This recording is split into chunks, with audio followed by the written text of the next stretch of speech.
Just wanted to do that for fun. One last time.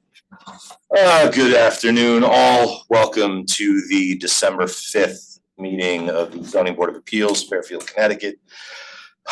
This is our administrative session. This is a time only for the board to speak. Please hold any comments, questions, or anything else till the end, and your item is called. First thing I need is an approval of the minutes for the previous meeting. I need a motion to approve. So moved. Jane moves. I need a second. Second. Katie seconds. All in favor? Aye. Aye. All opposed or abstain? None. Motion carries. Second, I need an approval of secretary's fees. I need a motion to approve. So moved. Jane moves. I need a second. Second. 80 seconds. We have a rhythm. All in favor? Aye. Any opposed? Nope. Any abstains? Nope. And that motion carries. And on to the election of officers for the Zoning Board of Appeals. I want to thank the board for the privilege of serving as chair for the last year. I will not be seeking a second term as chair for this board. Therefore, I will need a nomination for the chair of the meeting to continue. Yeah, I did.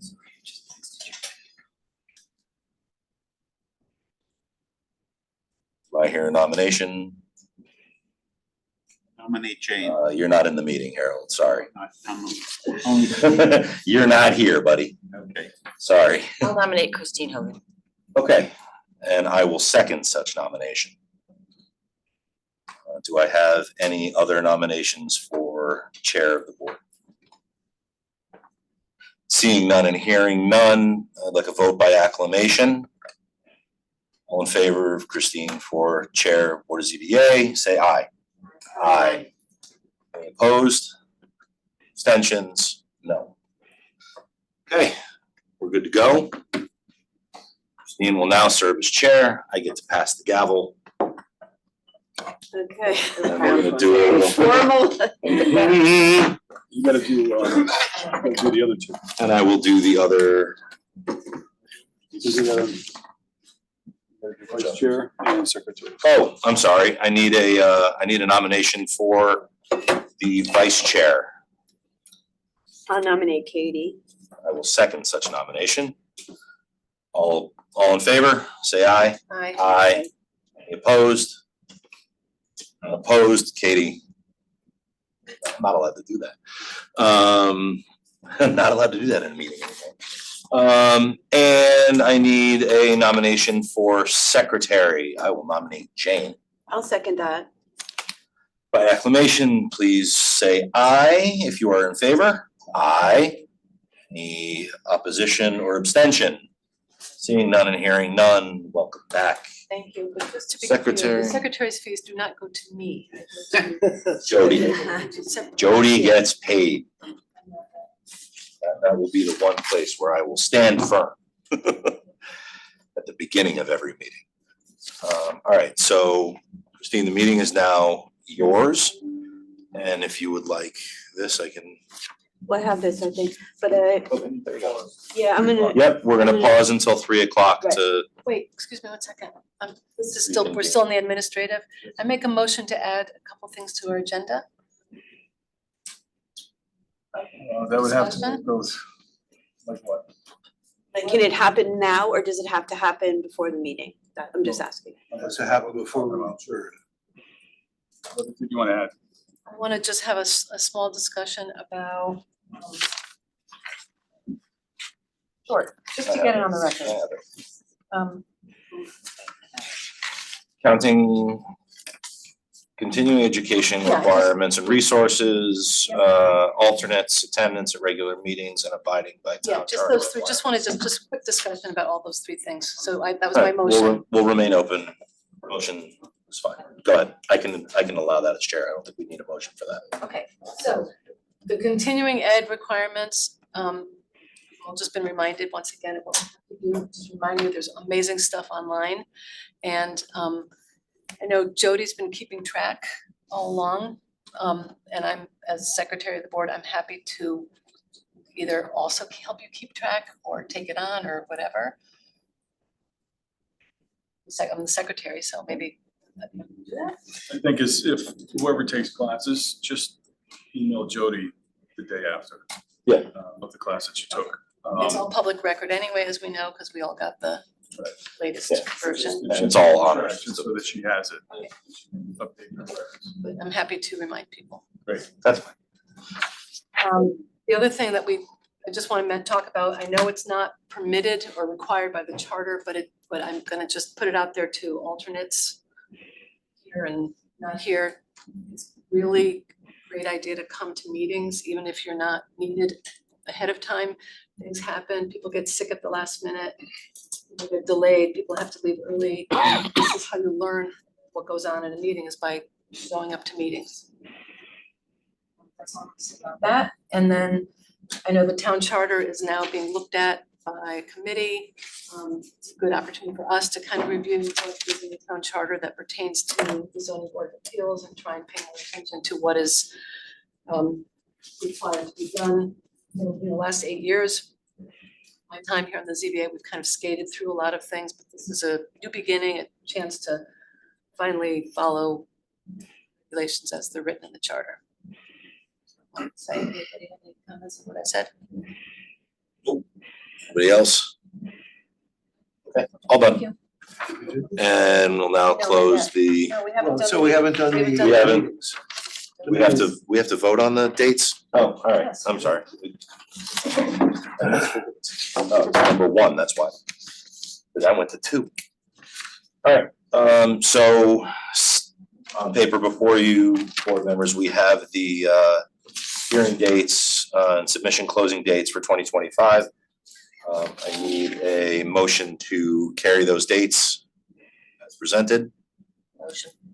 Katie, motions, I need a second. Second. Motion is seconded by acclamation, please. All those in favor say aye. Aye. Any opposition or abstention? Seeing none and hearing Make none, another comment? you may. Thank you for respecting the holidays. It shouldn't ever have to come up again, I hope. It was just a slight. I know. You know, that happens unfortunately. Thank you. There we go. I found it. Next sign, we need powers. Alright, we have 1 minute.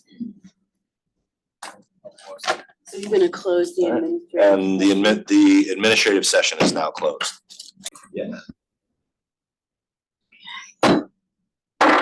I am opening the zoning board of appeals meeting of December 5th, 2024.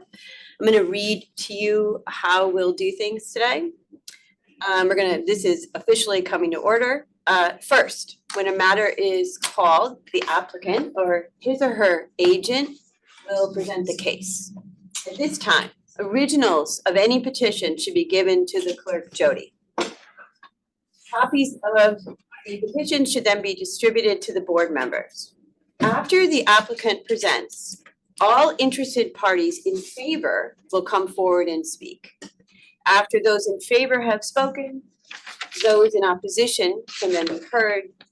The applicant or his or her agent may then address comments made by those in opposition. Second, this meeting is being recorded as required by state law. It is important that we be able to understand the recording. Therefore, only one person speak at a time, and anyone who speaks must come forward and speak directly and clearly into the recording device. Well, the recording device is located in the ceiling. So if you stand over there, when you speak, you need to go to the podium and then we'll hear you. We welcome the comments of all interested persons, but we must exercise discretion in making sure that your comments are on point. And if you're too far off point, we reserve the right to restrict your comments at any time. Third, applicants and interested persons may remain in attendance after the hearing to listen and hear our vote. But we do understand that if you have to leave, it has no negative bearing. It's just that sometimes it's good to stay, and when we make a decision, you understand why. Fourth, if an applicant is granted, it's not actually true until you come and you pay. So what happens is you must bring a check in the amount of $60 to the Town of Fairfield zoning office on Wednesday or later following the meeting for proper recording of notice and filing. Any waiver involved in construction requires an as-built prior to an issuance of a certificate of zoning compliance and any certification of occupancy. Okay, that's that. Thank you. So now we're going to start, and we're going to start with our first continued application. So we're gonna start with 198 Riverview Circle, map 147, parcel 316. Petition of Karen and Sean Gleason for a variance of the zoning regulation, section 5.2.4, to reduce the secondary street line from 22 feet, currently 9.3, proposing 4.6. Permission to construct a one-story addition, premises A zone.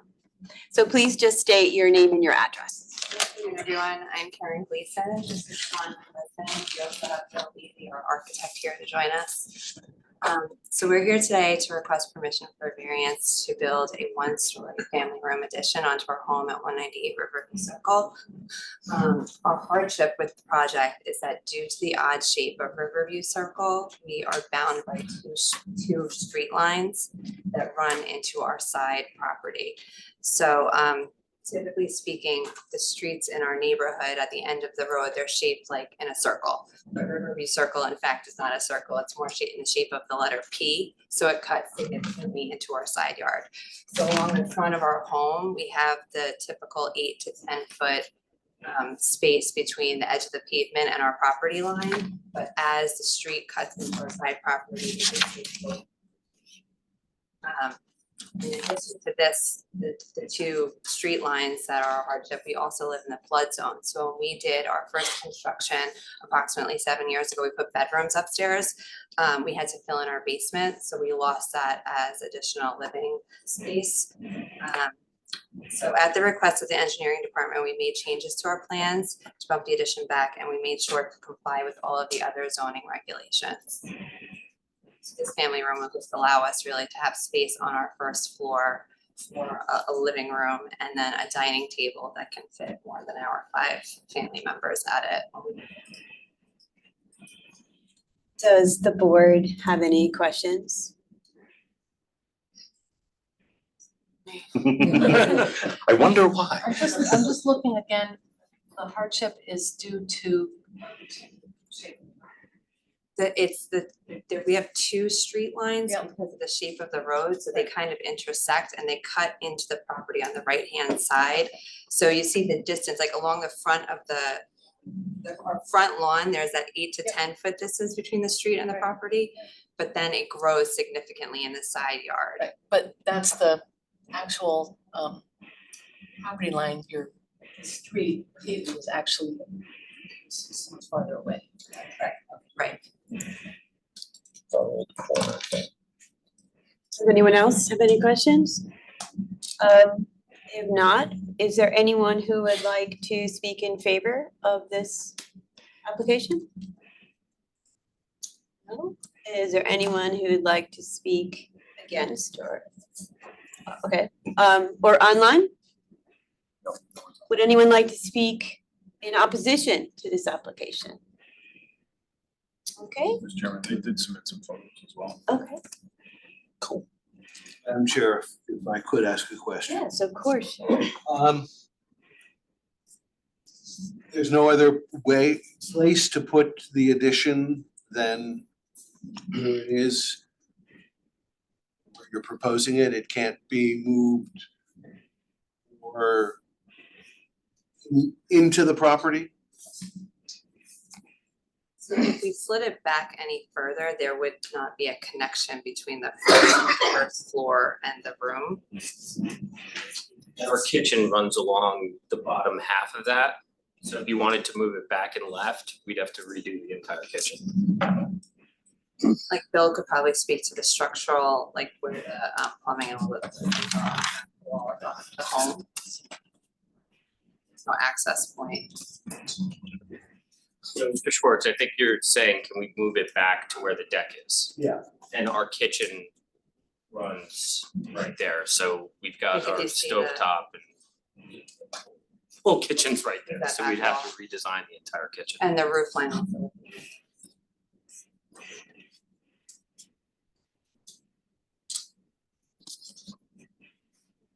I think those photos, just so you know, that those stakes actually were prior to us adjusting it further for the engineering department.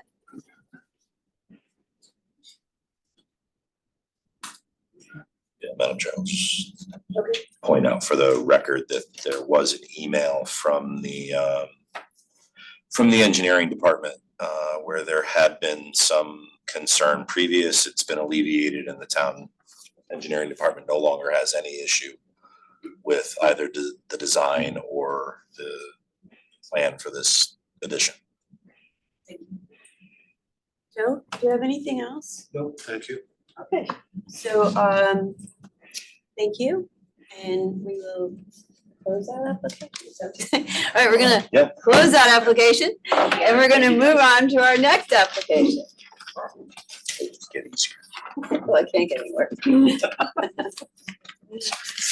Okay, we are moving on to our first general docket, which is 10 Forest Court, map 139, parcel 316.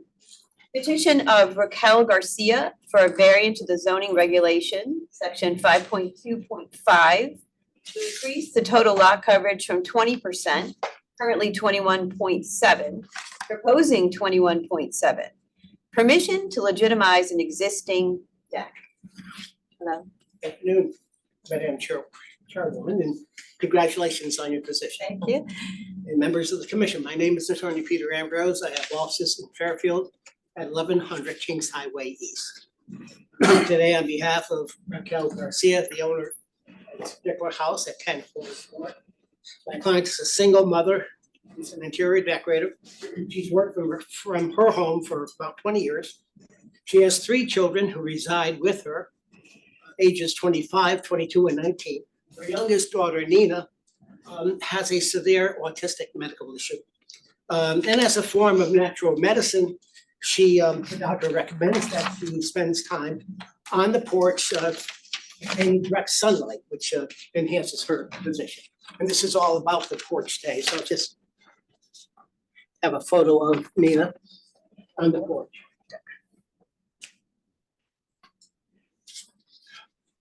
The house was built in 1991, and this is what now is a non-conforming lot.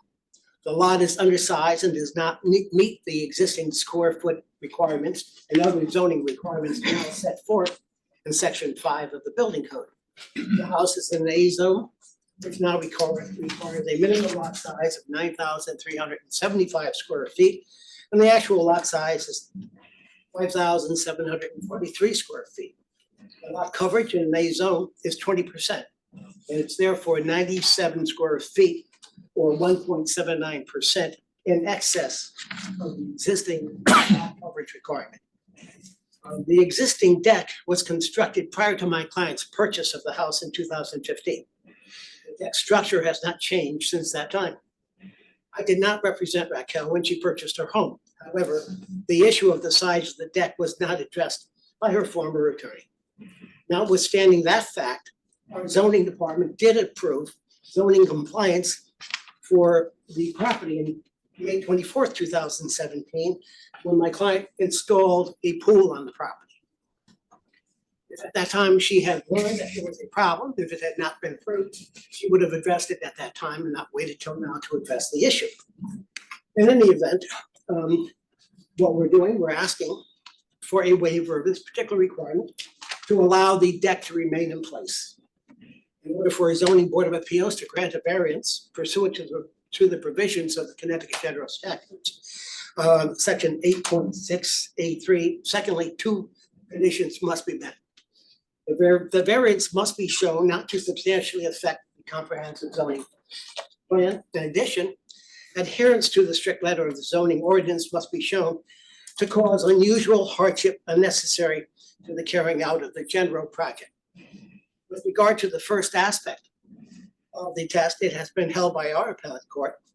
And if the use is to be made after the variance is granted is a permitted use under the zoning regulations, then the first part of the test is met.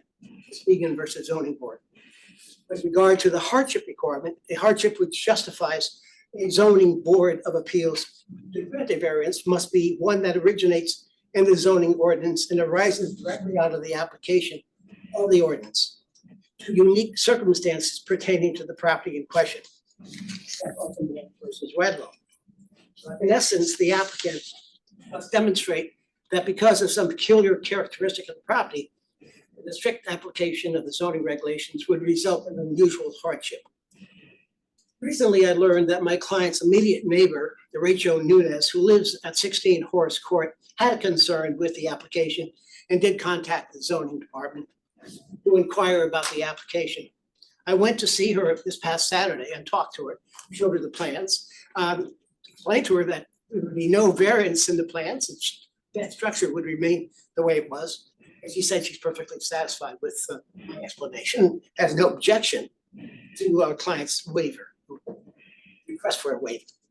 In summary, I believe we seek approval for the existing decks to remain the way it is. The granting of the variance will be consistent with the purpose and intent of the regulations. And for the above referenced reasons, it's respectfully requested that this request for a waiver. Bill's here if you have any questions of us. Okay, does the board have any questions? I just want to 100% finally clear. We're not building anything here. We're not doing anything here. It's just a simple legitimization of a 1.79% increase in lot coverage. That's absolutely correct. Perfect. I have a question. So when the pool was put in, did not require any zoning variance? No. I have a copy. I believe you. But the It second. was signed off. And had we known then Sure. there was an issue, we would have taken So that. what prompted the need for the application now? When we realized that there was an issue. And we wanted to address the issue. So just being good citizens. So I woke up one day and said, we better take care of this. Isn't there a time period in which something is forgiven automatically? Am I thinking 3 years, is that not applicable here or For setbacks. only for setbacks? Oh, So it's 3 years for setbacks. But lot coverage does not have a statute of limitations. No other regulation has a waiver. Okay, does anyone else from the board have a question? Okay. Thank you very much. You would, You can ask if anybody's in favor. oh, I'm going, right? Oh, sorry. I didn't forget already. Does anyone would anyone like to speak in favor of the application? Anyone online? Nope. Would anyone like to speak in opposition to the application? No? Okay, I'm going to close this application. Thank you. Have a nice day. Thank you. Sweet.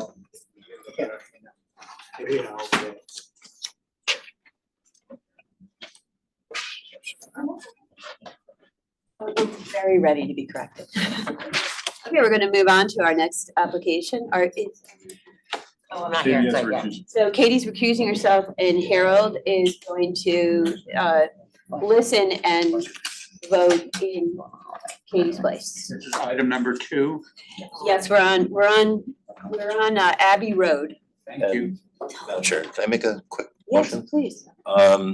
Given that Harold will only be sitting for a single application, do we can move that it be voted on at the end of this hearing? We don't need to open Put it first. Administrative hearing. On that, I think, seeing that we're already into the agenda, let's move forward with it. If we have consent, we have 2 other items that technically we could vote on as well. But that's entirely up to you. So the question is, do we vote right after this so Harold could leave? so or do we Harold could wait be and put- dismissed, yeah. Harold, do you mind staying till the end? No, Okay, maybe I'll learn something. that's great. Then we'll stay to the course, okay? There we go.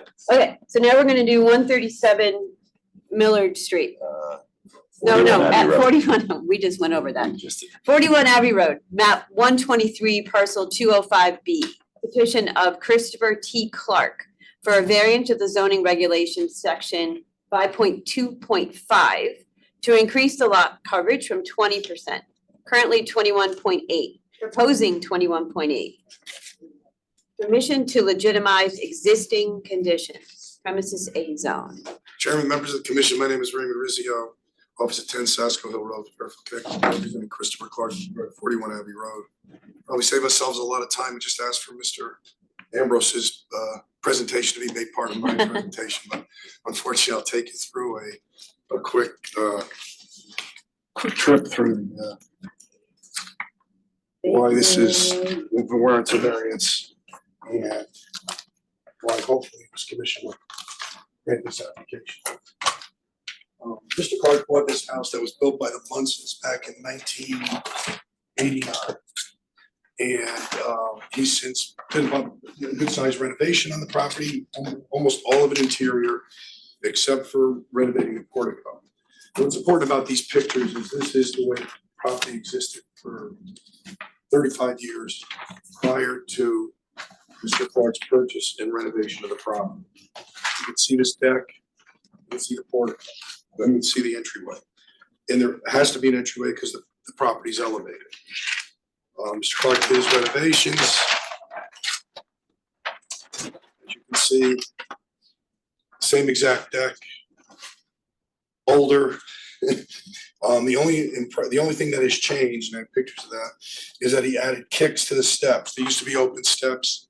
Person who was buying the house has grandchildren, asked that these kicks be put in, but not 1 square inch was added to the coverage. So this deck was here.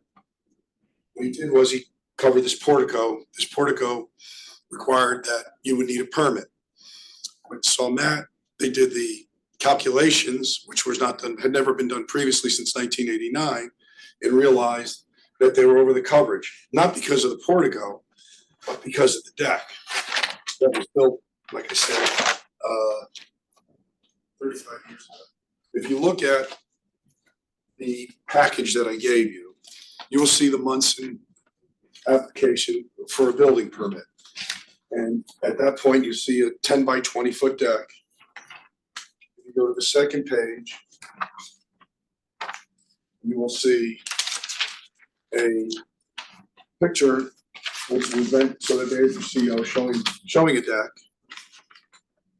Back then, it wasn't as, I would say Matt will end up with a full survey, zoning chart, everything put out.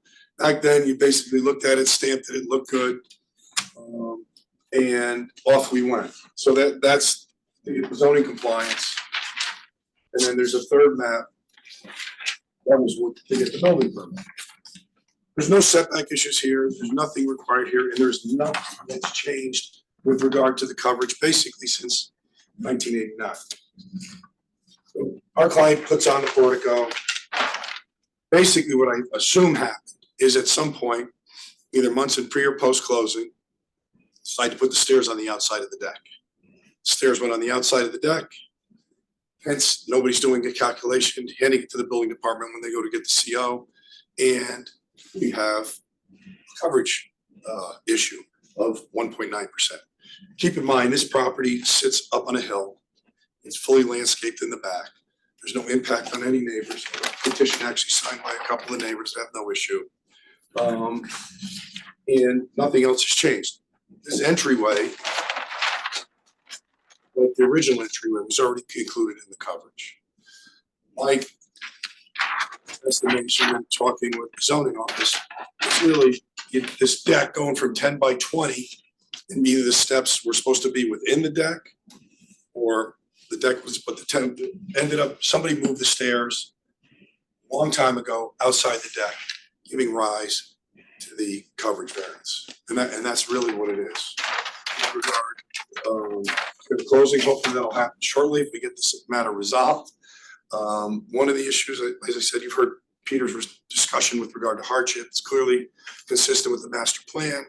It's an unusual hardship that's come up. It doesn't have any negative effect on any neighboring properties or any values. This is basically correcting something that happened 35 years ago with no negative impact. Something we believe warrants a variance. Had it been a setback issue, we would not even be here. These variants, and frankly, it probably would have been avoided. This would not happen today because somebody would show up, Matt, you'd have your coverage, you wanna get your CO until you can show that the as-built matches up the coverage. Back then, it was a little different. You can see the difference in the maps that were signed off on. It was night and day. We believe that it would be an unusual hardship to force our client at this point to take down just the stairs of a 35-year-old deck that's already been improved to make it for safety purposes, but not expanded. Versus leaving the deck in place the way it's been for the last 35 years.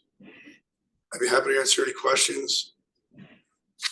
I would say it's, as far as unusual it's an unusual application as well as an unusual hardship. Does the board have any questions? You say kick, you mean the riser? Risers, yes. Okay, yep. Anyone else? Any other questions? Okay, is there anyone here to speak in favor of this application? Anyone here to speak in proposing this application? No, all right, we're gonna close this. I just had a petition signed off by a few neighbors that I'll hand them. Thank you very much. We're gonna close this.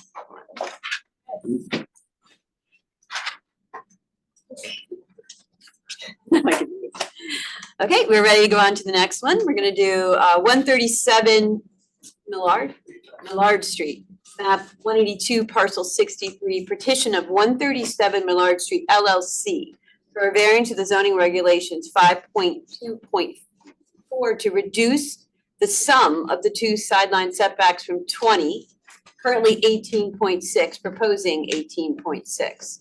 Permission to construct a second floor with an attic addition over the existing footprint premises B zone. Hello? Yes, John Williams, Harbor Property Development, owner of 137 lots. Scullins here with us. So yes, we're want to expand the property, the building to a two-story building using the exact same footprint. Actually, looking at the site plan to the left, we're going to remove the stairs that are in the driveway and also the stairs on to the left side of the house, so less encroachment to the neighbor's property. So that's kind of a good thing. And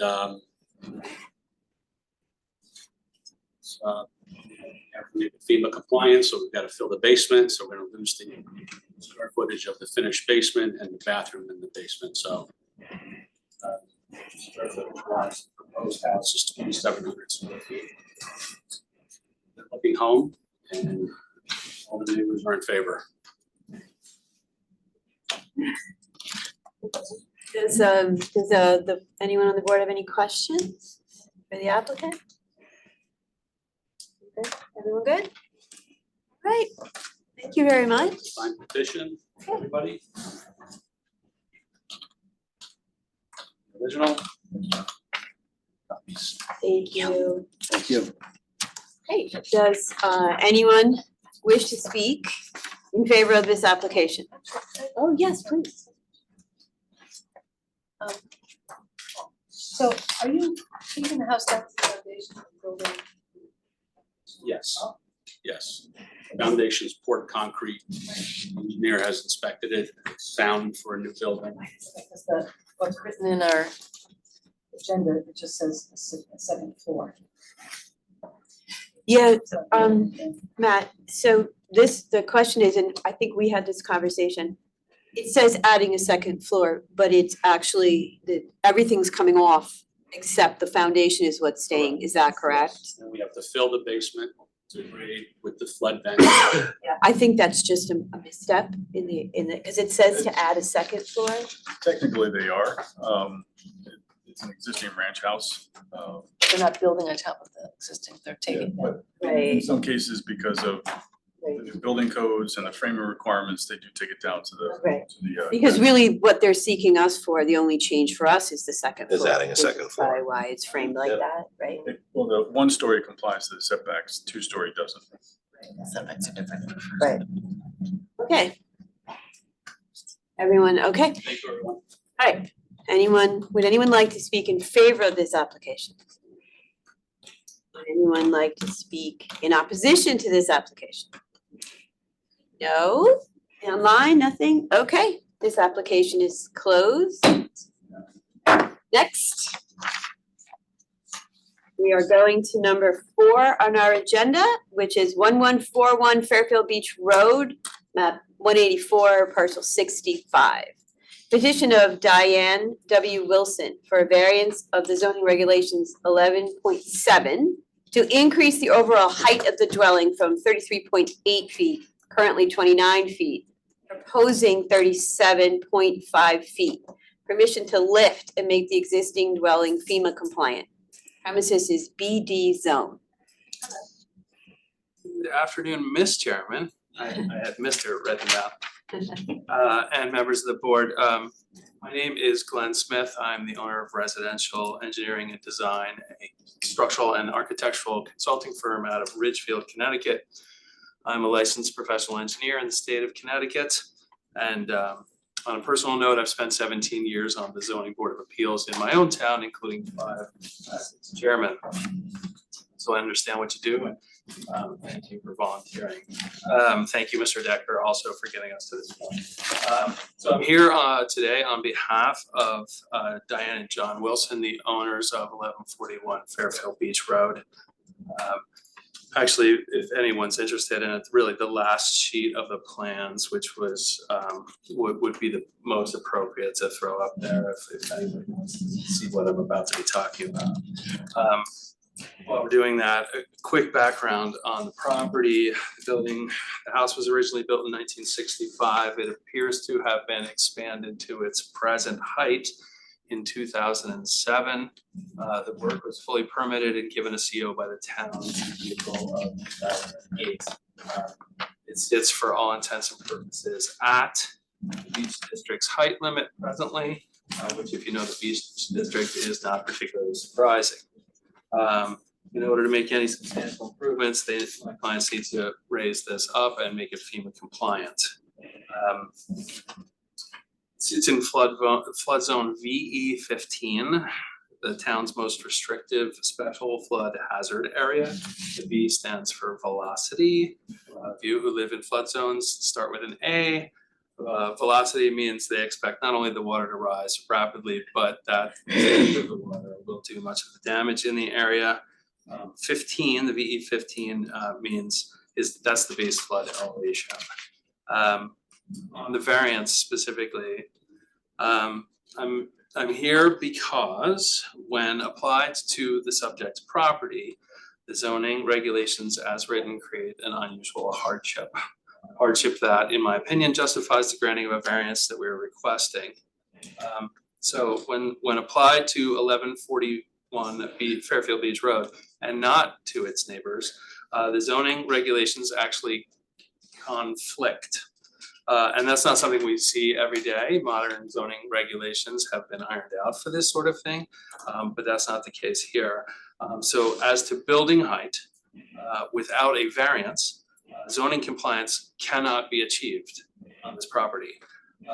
Section 11.1, which pertains to the beach district generally, says no building shall exceed a height of 30 feet. Straightforward. Section 32.5.c, which pertains to the VE flood zone, says structures shall be elevated so that the lowest horizontal structural member is elevated to 1.1 foot or more above the base flood level. So if you don't know those two regulations, you're asking where's the conflict? Here it is. If we raise the Wilson's house to meet the FEMA requirements of 32.5.c, we exceed the height allowed in 11.1. Here to the height limits of section 11.1, we do not meet the FEMA requirements of section 32.1.c. There's a little bit more, there's a twist. The authors of the regulation, most likely PNC and their consultants, anticipated a potential conflict.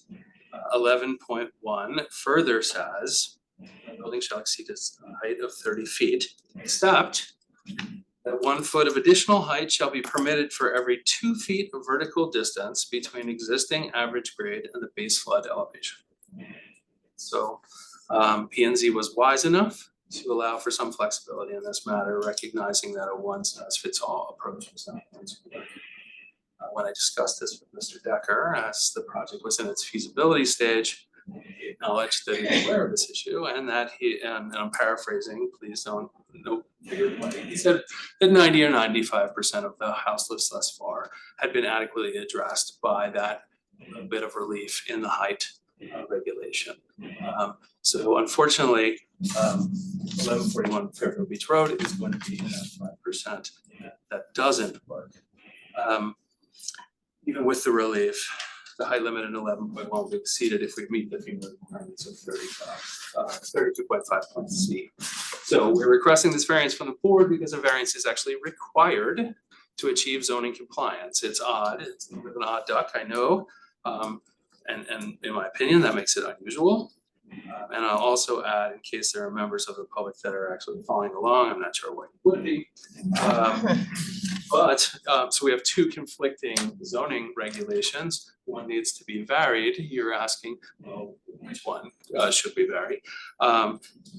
There's really only one option here. We have a town height regulation and we have a federal flood regulation. I think it's not really a decision. I think the town of Fairfield has a compact with FEMA and NFIP, that's the National Flood Insurance Program, such that I believe it'll be the height regulation that is indeed ready. And then I would just point to that screen for anybody. I don't have a handout, but the existing house, the front elevation is on the left. That's how it sits today. A brief sort of outline to show you what a height compliant house would look like. And then, but I can't actually read my own writing because it's too far. Hold on, I have that with me. Just know that the middle option doesn't meet the FEMA requirements. So in order to raise the house high enough to meet the FEMA requirements, that will result in the house on the right. And you can also see, I mean, we're just getting to window design and layout and that sort of thing, but the owners have a very sort of minimalist approach to things. So we're sort of deconstructing a bit of the designed original house, and it'll have a lot fewer layouts when it's finished.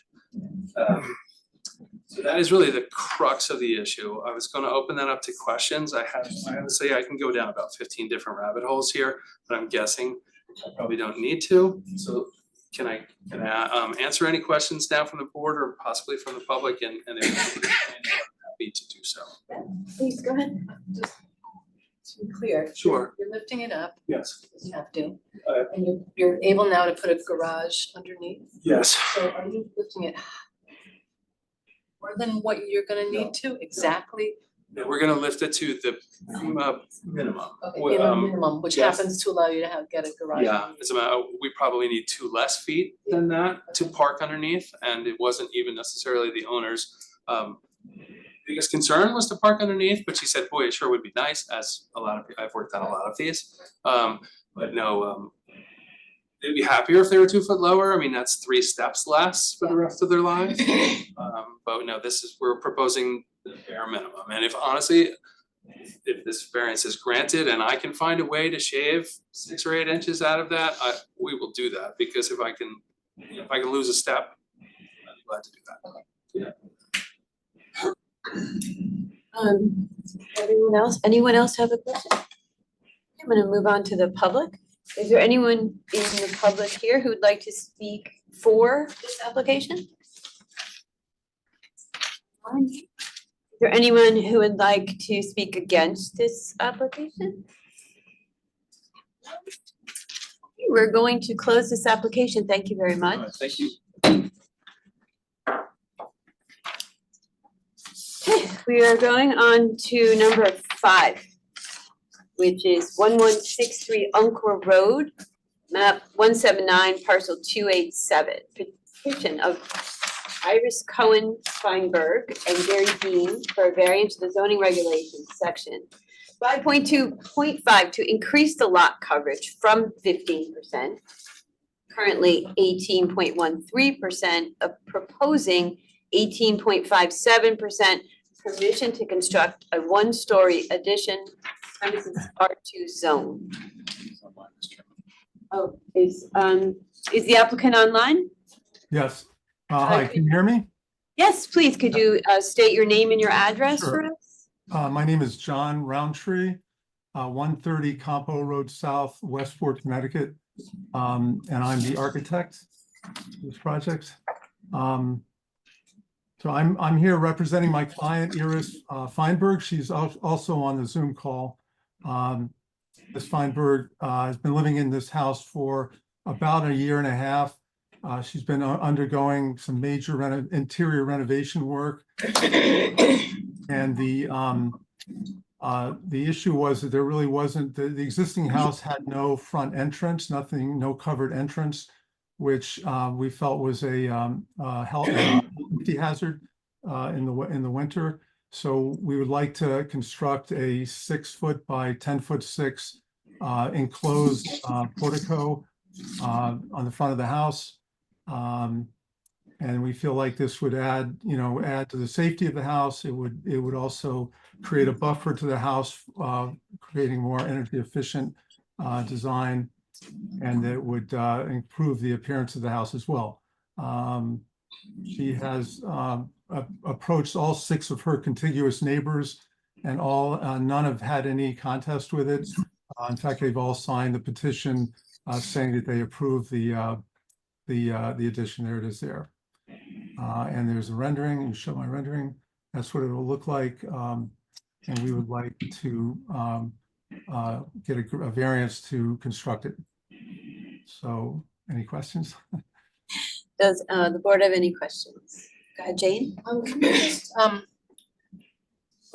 let me just say, our zoning enforcement officer has very helpfully put the definition of hardship right front and center on the page, ZBA. Can you please tell me what the hardship is relative to the definition on the ZBA page? The hardship is a safety concern.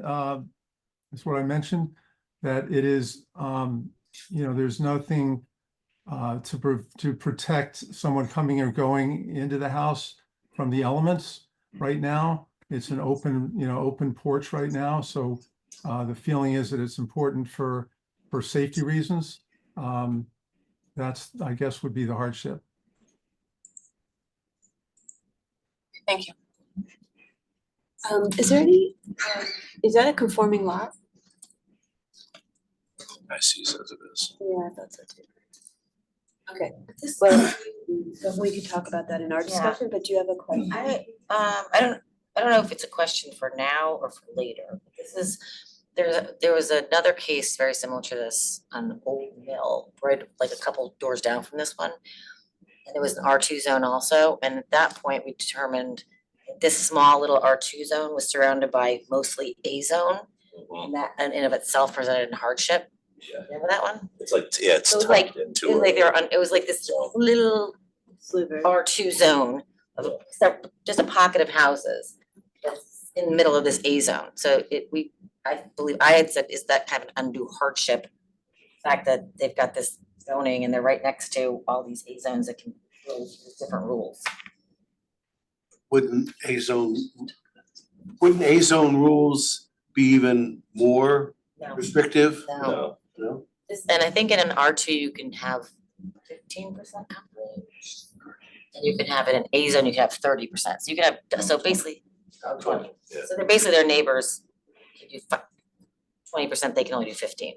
Well, I think this will be good discussion we can Yeah, have I wasn't later, sure what- but thank you. I didn't know when I should bring it up. Okay, thank you. Is anything else from the board? No?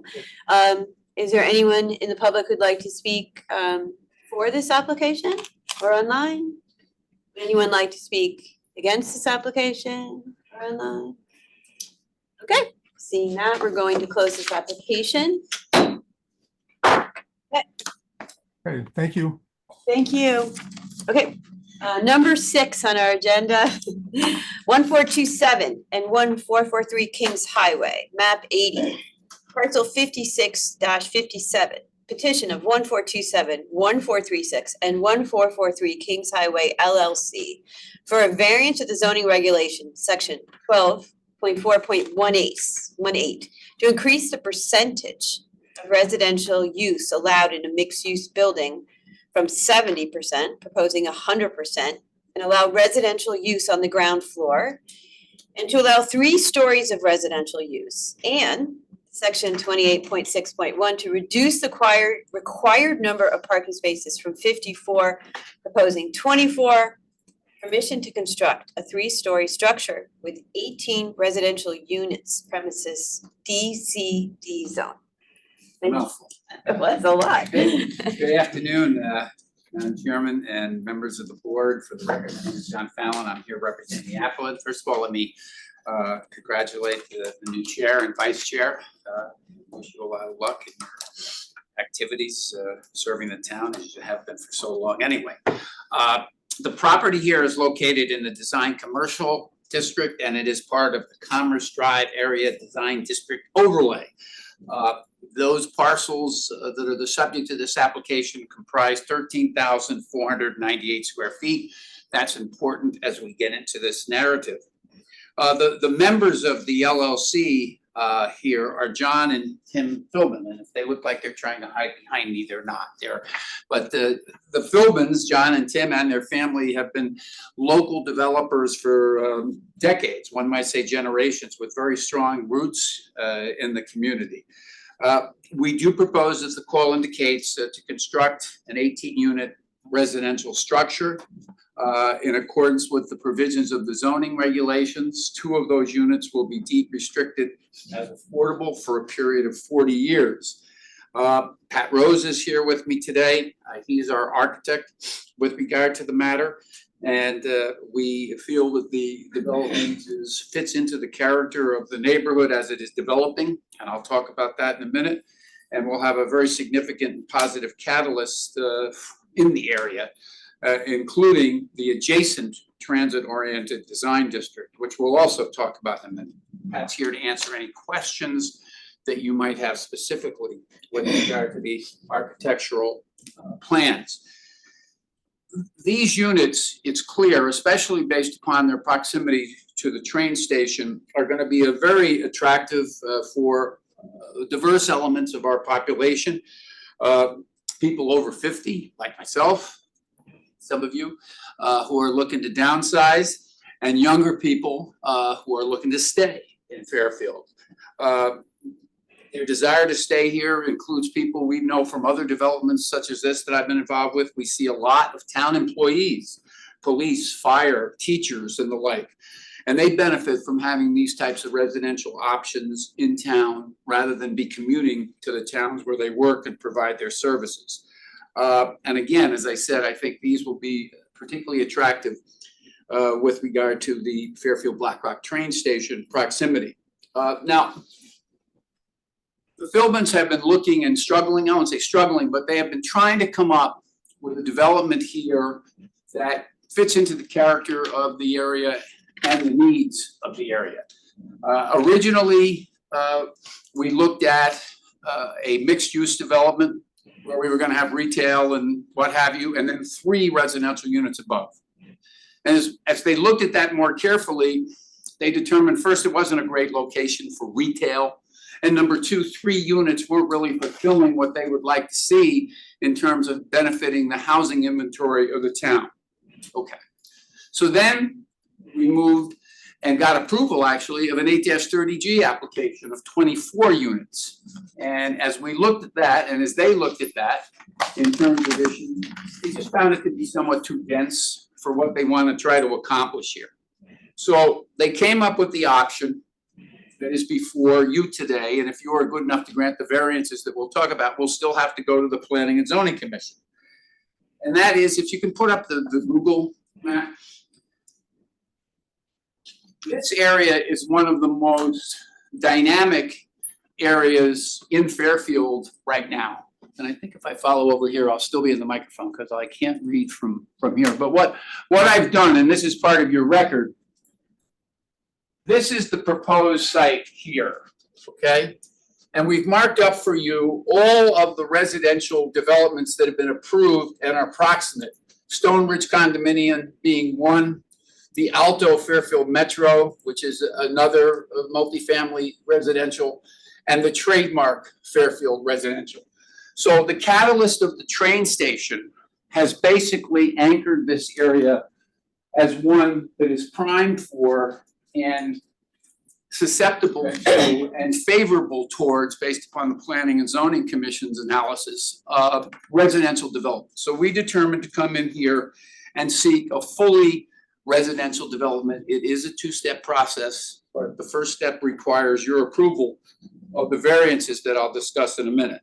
Now, we do request variances of section 12.14.18 that to allow an increase in the percentage of residential use from 70% as allowed when properties are located in the Commerce Drive overlay to total residential use, and to also allow use on the ground floor for residential purposes, which under the current regulations are currently restricted, and to allow therefore residential use on all three floors.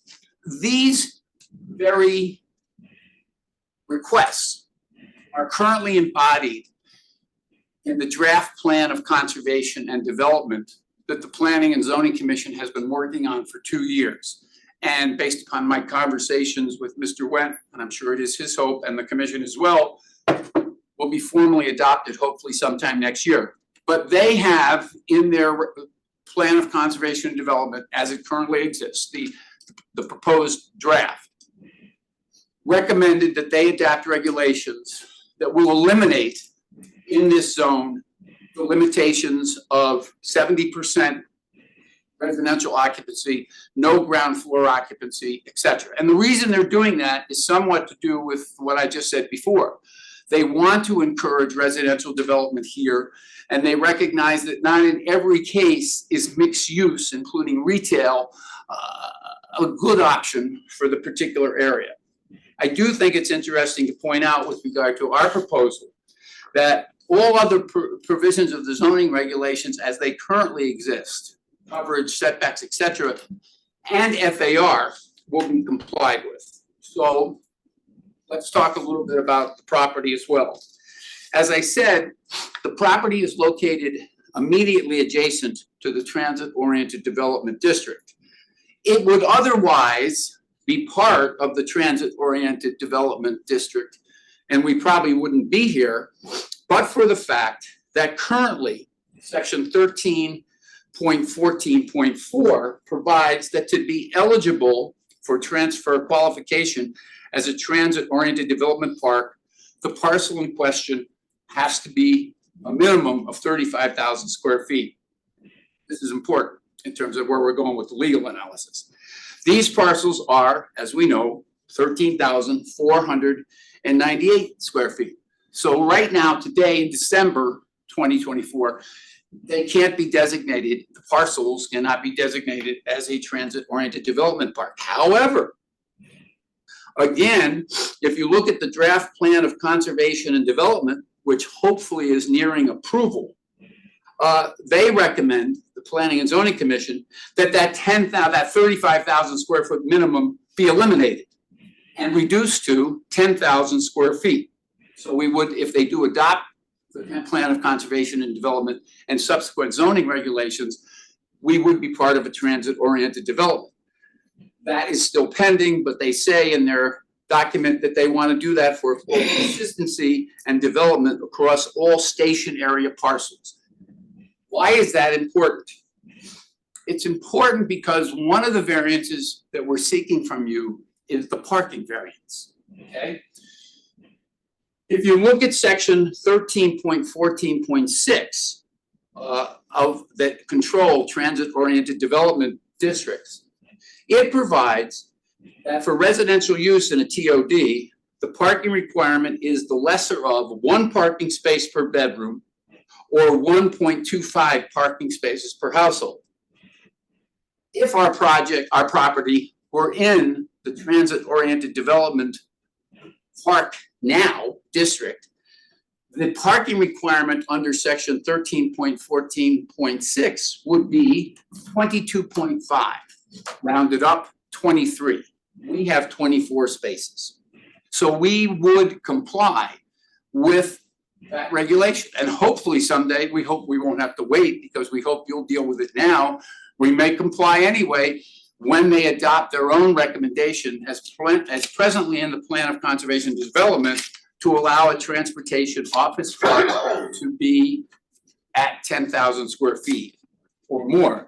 Why is it important though? Because we're here now. It's important because section 13.14.6 establishes a standard, I think, with regard to sufficient parking for residential uses in the immediate area, including the Commerce Drive Area Design District, which we're part of. Because you have to be part of the Commerce Drive Area Design District before you can be a TOD. And we would be a TOD, but for the fact that we're only 13,000 square feet and 35,000 is required. Although the Planning and Zoning Commission is recommending they change that to 10,000. But if we look at the elements of the statute, which we're not going to talk about, that's an important consideration in terms of impact on the comprehensive plan. Take a breath. As you will see me do before. Okay, so those are the facts. Let's talk a little bit about the statute. 8-6A3 requires that you need to make 2 findings. 1, that the variance must be shown not to substantially affect the comprehensive zoning plan, and 2, that there is some aspect of facts here that establish hardship sufficient to allow you to grant the variance. Let's talk about the first part of the statute. I cite the Egan case in my material. When the use to be made after variances are granted is a permitted use under the zoning regulations, then the first part of the test is met. Well, here, residential use is permitted in the zone, subject to section 12.4.18. In addition, as I pointed out, residential uses are highly prevalent in the immediate area, and the proposed development of this parcel exclusively for residential use is consistent with the character of the development of the Commerce Drive designated district. And that's shown by the Google map that I displayed. And also it's consistent with the goals and aspirations of transit-oriented development district, TOD, park regulations, which once the regs are changed, this can be made part of. And of course, what we're proposing here, as I detailed, is in fact consistent with many of the goals, recommendations already established in the Plan of Conservation and Development. Okay. So with regard to hardship, I think the essence of the hardship argument here is that the enforcement of the zoning regulations here that limits us in terms of the type of residential development we can make, this clearly creates a hardship for the property owner because we are actually simply trying to be consistent with the provisions of the Commerce Drive Area Designated District. The purpose and intent of the regulations is to encourage multifamily residential development in this overlay zone. It should be noted, as I said, that the Plan of Conservation and Development nearing approval explicitly recommends the elimination of the requirement with regard to residential uses not exceeding 70% of the size of the building, and also the allowing residential on the bottom floors. But for the fact, again, turning to the parking variance of our undersized parcel by the current regulations, our parking would comply with the requirements of section 13.14.6, and the 24 on-site spaces would and will hopefully someday be consistent with the TOD regulations once they adapt the regulation to reduce the minimum lot area to 10,000 square feet, but we don't wanna wait. We don't know whether they're gonna do that in 2 months, 6 months, or a year. What we do know is their current draft that has had many iterations provides that this parcel hopefully someday would be eligible for the TOD. But the only way we can start to move online to provide the residential units, the 18 units that we think would be very well received here in a timely basis, is for you to consider giving us the relief that we asked for in these variances. Then we would go to the Planning and Zoning Commission. And although I not speak for the Planning and Zoning Commission, having attended most of their POCD meetings, I'm very comfortable and confident that if you grant the variances so we can move forward now, they'd approve this project. Because as I said, it's consistent with what they see as the proper development of this area based upon their desires, both from a housing standpoint and a general development standpoint. So that's really what you have here. And the proposed utilization of the property for solely residential purposes is in harmony with the purpose and intent of the Commerce Drive Area District, the POCD recommendations, and the character of the neighborhood. It's gonna provide, if you allow us to move forward, much needed additional diversity to our residential housing inventory, benefiting that group of people that I talked about, town employees, younger people, older people, et cetera, who are still anxious to find and maintain housing opportunities in Fairfield. So that's kind of the overview. I know I covered a lot and threw a lot of stuff at you, but if you have any questions, I'd be happy to answer. The essence of this is that the variances are very technical in nature, because the only thing that is driving certainly the parking variance is the fact that presently we can't stamp this as a transportation office park, a TOD, and because of the lot area issue. And the only reason we can't do solely residential here is because of the current provisions of the regulations that don't allow full residential use of the building. But that's about to change based upon the consistent over the last year and a half recommendations of the P&Z. And I would also point out, although there's no precedent when it comes to your zoning board of appeals, you have in your discretion and judgment seen fit on numerous applications over the last 2 years to grant variances of the regulations that pertain to limiting residential use in the design commercial district, and therefore to allow 100% residential use and first floor residential occupancy. You guys are familiar with those because you've sat through them. That doesn't mean you do that here or you don't. I never implied that, but I think it does show a kind of consistent evaluation on your part of the statutory standards that you have to apply. Thank you for your attention. Thank you. I think everyone may have some questions here. Joe, would you like to go first, Joe? Sure.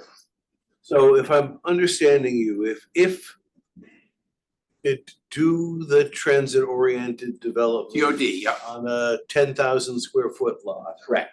it wouldn't be here. So yes, it's a. You good? Okay, Jane. Is there any green space associated with this? Mr. Rose, I had to have you speak at some point, so I rather than speculating, I'll let you address that. I will say before he does though, this is gonna have to go to the Planning and Zoning Commission. If you allow us to move to the next step, that's gonna require the submission of a landscape plan and a lighting plan. The Planning and Zoning Commission has interest in streetscape and landscaping, so that's really not before you today. But I mean, we haven't presented that. I don't mean you don't have a right to inquire. But maybe Pat, you could talk about a little about how we will approach landscaping with the Planning and Zoning Commission if we can take this to the next level. Pat Rose from Rose Cheese Company. What we've done, I mean, obviously it is a small piece. Building on it with parking underneath it. Around the edges, we have provided green space. Behind us, there's a significant amount of green space, which is not on our piece, but it's part of the detention basin. That's for the train station, actually, right behind it. Put landscaping around the building. We are, for the most part, that building is undercover. That parking lot, underneath, residential building. The edges, we will put landscaping. Provide some screening of that parking. And we have, I didn't know, a wall at one time several years ago, we designed this project. And, we had screen walls that were hiding some of the parking, so that'll be relooked at. It's not really Another question, maybe for Attorney Fallon to answer.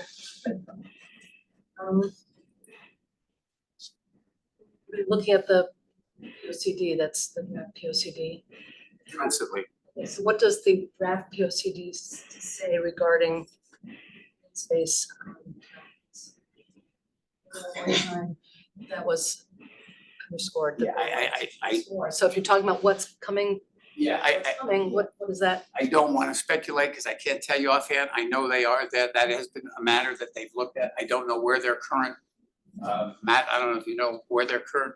Not off the top of my head, I don't. My recollection is, and again, I don't wanna mislead you, but that the draft comments with regard to landscaping in such settings is aspirational. I don't think at this point they are setting strict requirements. However, this and any other development that comes before them will be subject to not a site plan review, but a special permit review.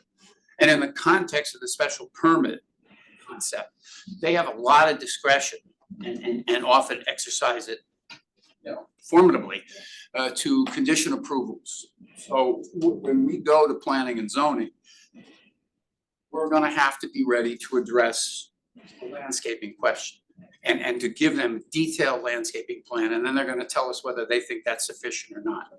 And but we can't take that next step and allow them that opportunity to review unless you see fit to let us move forward now, rather than as Commissioner Schwartz points out, maybe a year from now, when they get around to actually changing the regs, and I can make this a TOD, and we'd like to move forward. More questions? Mm-hmm. So you're asking, according to this, what is presented to us, you want to allow residential use on the ground floor. Correct. I don't see any residential use on the ground floor as a parking. The ground floor is solely lobby, some mechanical space. Stairways, no, it's resident, not It's resident. accessory. It's accessory use to the resident. So it's Has to be. it's a 4-story building, 3 of which are residential use. That is not what you're asking for here. You're asking permission to construct a 3-story structure. I assume I defer to Matt on that, I think. It's an elevated 3-story structure. Thank you for pointing that out. Just, sorry, I mean, we're talking about a pretty big building here. No, it's another. We're whole talking building. 3 floors with parking below, but we seek no height variance. The regulation, the building will comply with the current height requirements of the design commercial district. Okay, and lastly, there's 18 units. They're all 2-bedroom units. 24 parking spaces. That's what you anticipate will be required if this becomes transit oriented. Yeah, If it doesn't, how many parking spaces do you need without looking at if it's just an 18? well, I mean, right now, as I think as the call indicates, what's the 54. It's 54. Because right now, the one thing that the commission has been absolutely totally clear on is they consider the current parking regulations involving residential use in this zone, which require 3 spaces per unit to use some of the words of them, not me, absolutely ridiculous. And that's why they're recommending the reduction that they are. To answer your question though, in terms of adequacy of the parking, number one, based upon experience, yes, we do think that amount of parking will be sufficient. Number two, the Planning and Zoning Commission in their draft recommendations think that in this area of the Commerce Drive overlay, proximate to the train station will be sufficient. And the third answer is the practical one, because we are directly adjacent to the train station, that yes, we think the 24 spaces on site will be more than sufficient. Is there public parking on the street? Yes, nice there, I don't think parking is restricted on the street. So next to the train station, some limitation. On Constant Comment Way, there's no parking on Kings Highway. I believe there's parking on one side of the street about a block up, not directly in front of or adjacent to that property.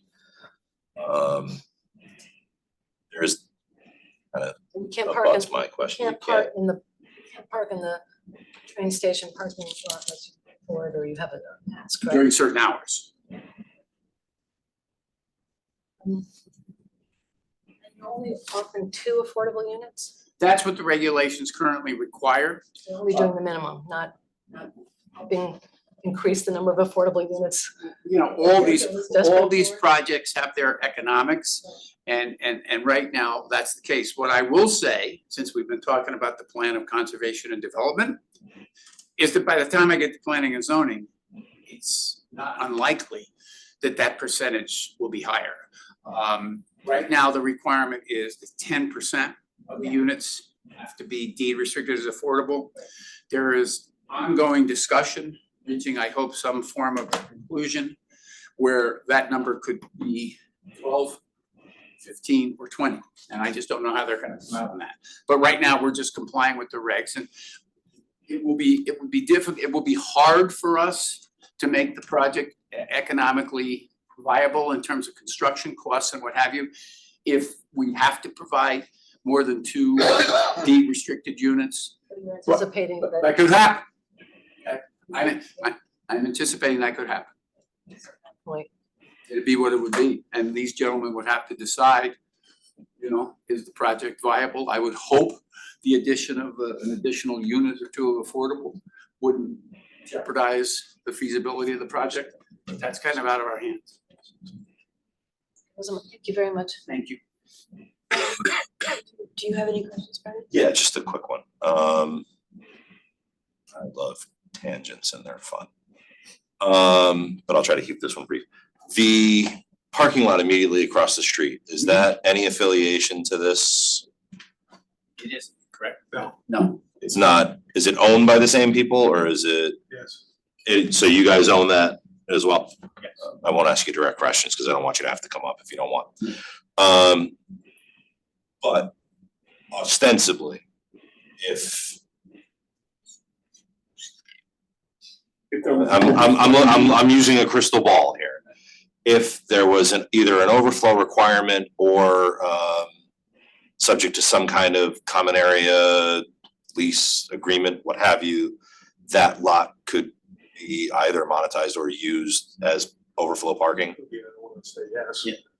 I'm not offering or requesting No, I think it's a fair question, and the answer is, we do control it. One of the things that makes a project such as this viable or not is, are you gonna get people to live there? And one of the things you gotta provide people is adequate parking. Based upon the factors that I referenced a minute ago, we think the parking will be adequate. However, we are in a particularly favorable position, maybe compared to other developers.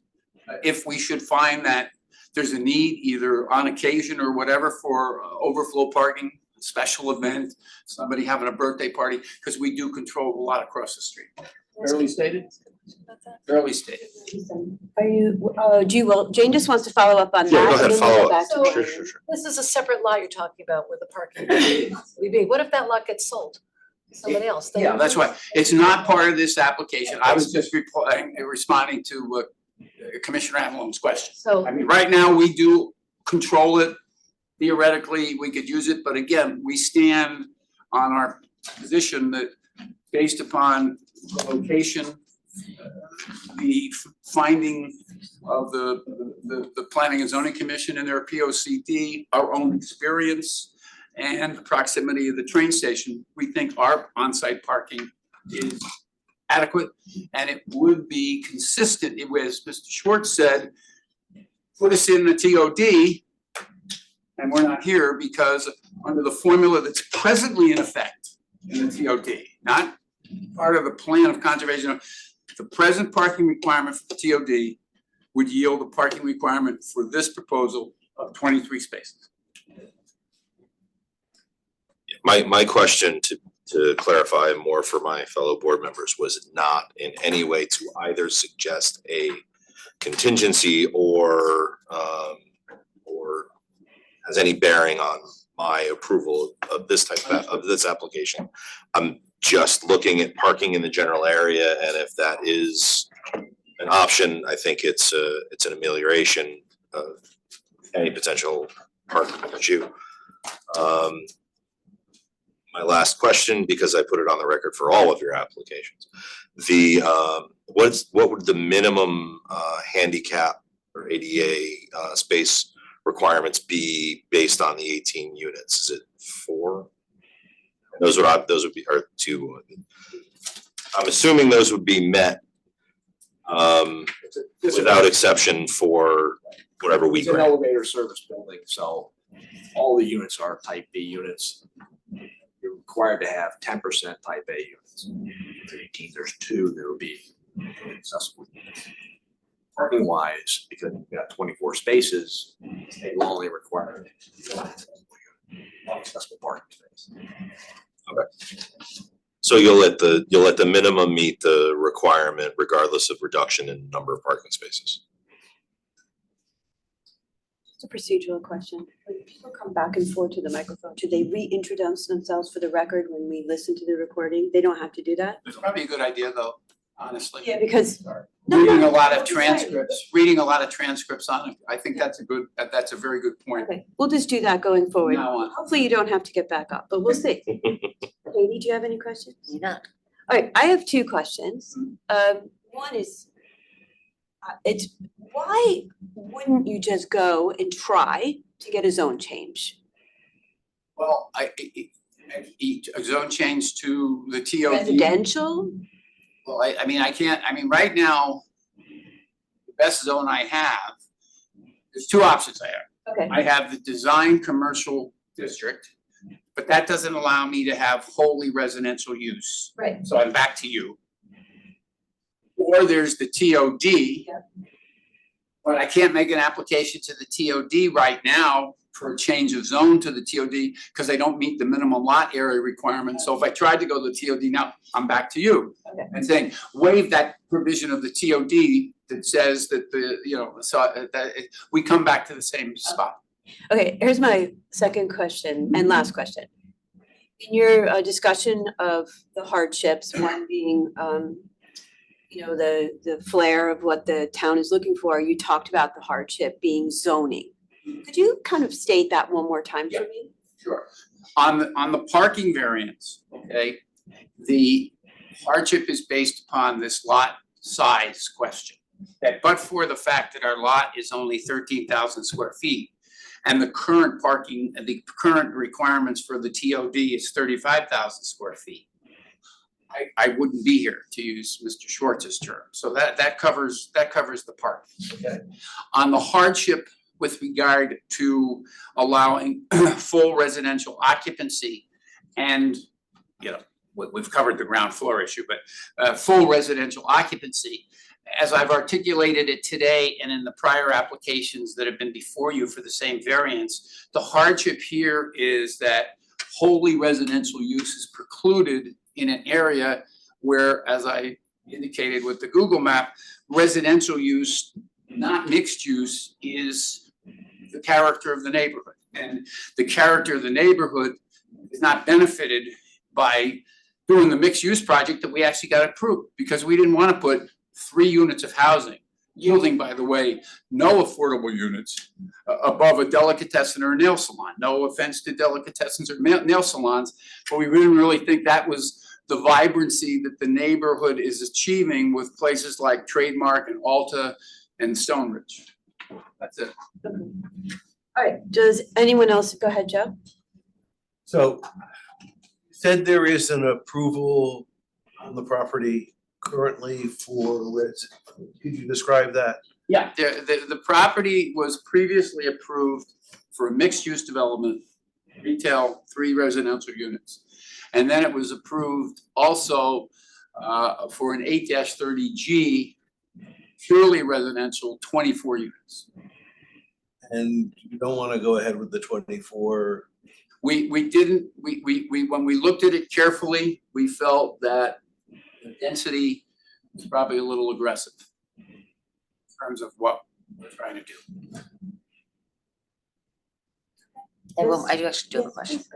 John, would it be safe to say, because you're proposing 54 parking spaces will be based on a mixed use, which would mean you'd have main level retail. Well, actually, Commissioner, the 54 parking spaces required are based upon the current zoning regulations that say that within a multifamily development of 10 or more units, you need to provide 3 parking spaces per unit. So 18 times 3 is 54. Right, okay. And that's the thing that the Planning and Zoning Commission has said, what are we talking about here? You're talking about green space. You're talking about over parking a site, so they're going to address that. But that 54 comes from 18 3 times times 3. 3, okay, thank you. Is everyone good? Okay, we're gonna move on to the public. Thank you, Attorney Fallon. Does anyone from the public wish to speak for this application? Online? Is there anyone from the public that'd like to speak against this application? Online, in the room? Okay, we are gonna close this application. Thank you very much. Thank you very much. Okay. We are going on to number 7. Okay. I wrote all over my paper. 223 Old Spring Road. Oh, is this you again? Yes, it is. Okay, sorry, I thought you He were. doesn't even get a break. Okay. 223. My water. Okay, 223 Old Spring Road, map 141, parcel 156. Petition of Timothy R. and Stephanie O. Tatty. For a variance of the zoning regulations, section 5.2.4.3, to reduce the side and rear setbacks for an accessory structure greater than 15 feet in height from 10 feet, currently 3.8 feet and 3.8 feet, proposing 4.2 and 4.2 feet. And section 5.2.5 to increase the lot coverage from 20%, currently 26.1.01, proposing 28.56. Permission to remove the existing 1-car garage and construct a 2-car garage with a home office above premises A zone. Thank you, Madam Chairman, members of the board. For the record, my name is John Fallon. The one thing I want to clarify that is evident from the application is we are not seeking approval of a 2-car garage. That was just a misquote or whatever. We are seeking to replace an existing 1-car garage with a new 1-car garage, and I'll elaborate. And but the technical call is totally correct in terms of the setbacks and coverage and so on and so forth. So Tim and Stephanie Tatty are seated in the back there. You guys can wave a little, whatever. They're the owners of the property located at 223 Old Spring Road. Stephanie is one of those rare lifelong residents born here in Fairfield. And the Tattys have lived in 2 homes, both of them on Old Spring Road, since 1988. They've been in the current home since 1991. They've raised their family there. They have 2 sons. One of whom works and resides in Fairfield with his 2 children who attend Fairfield Public Schools. Their older son is the Director of Technology at the Fairfield Public Schools, and their daughter-in-law is a Tomlinson Middle School math teacher and Vice President of the Teachers Union. Tim has been in his own business since 1990, located here in Fairfield, involving printing, packaging, and graphic design. The current 1-car detached garage, I don't know if you had a chance to go by or take a look, was built in 1929 and is in extremely poor condition, especially on the inside. In addition to the dilapidated condition of the building, it simply may have been very functional for an automobile in the 1930s, but the dimensions of automobiles currently make it wholly unsuitable for purposes of garaging most current models, including either of the Taddy's cars. So for those reasons, we're seeking, based upon the plans that have been submitted, to construct a new functional one-car garage that will be designed to complement the design of the residence. And that design, it belongs to our architect, Patricia Miller, who's also seated in the back row. And should you have any questions with regard to our architectural design, she's here to answer them. The new garage, also, we are seeking some second above floor habitable area. This is going to be used, if you approve, as a home office by Mr. Taddy associated with his business. And also it'll provide the family with a small and viable area for him and Stephanie for workout and so on and so forth.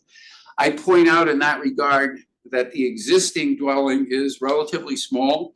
It comprises only 2,444 square feet.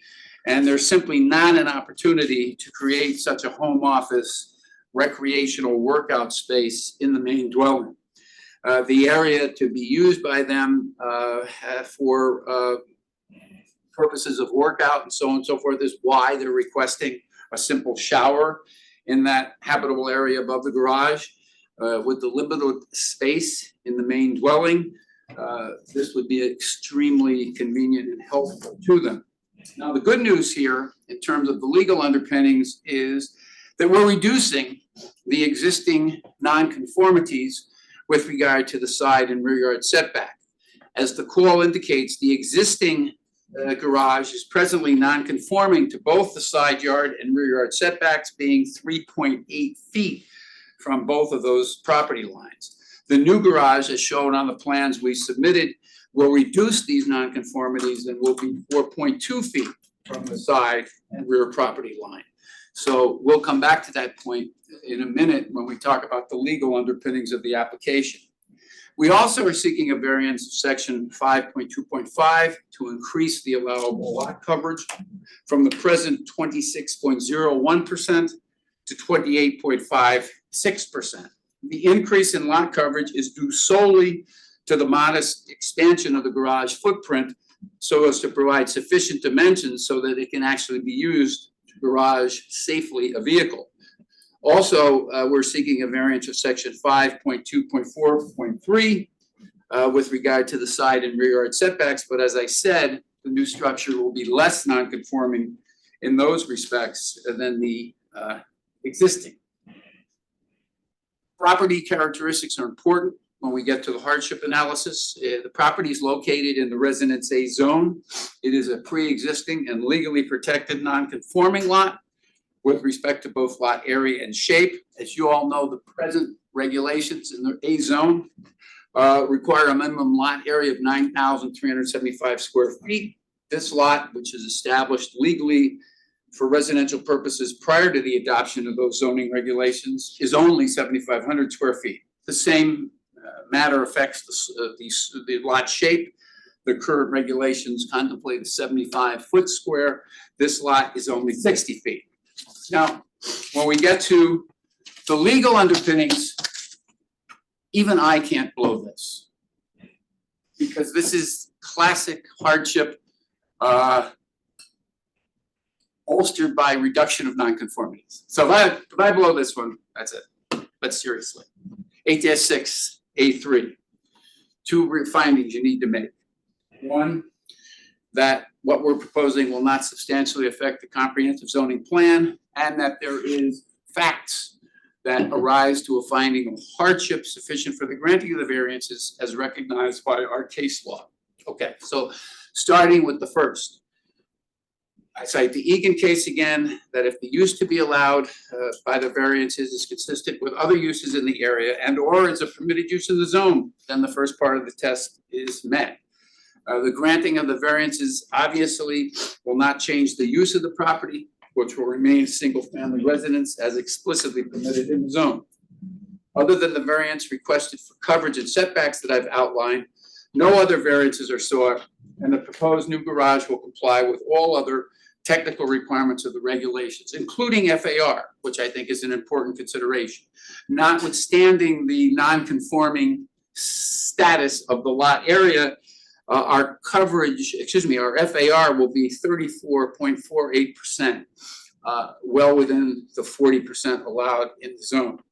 As designed by Pat Miller, they took great care working with the Taddies to ensure that the garage would be attractive, harmonize with the character of the existing beautiful historic home, I would say, and will have a positive aesthetic impact benefiting their property and the surrounding neighborhoods.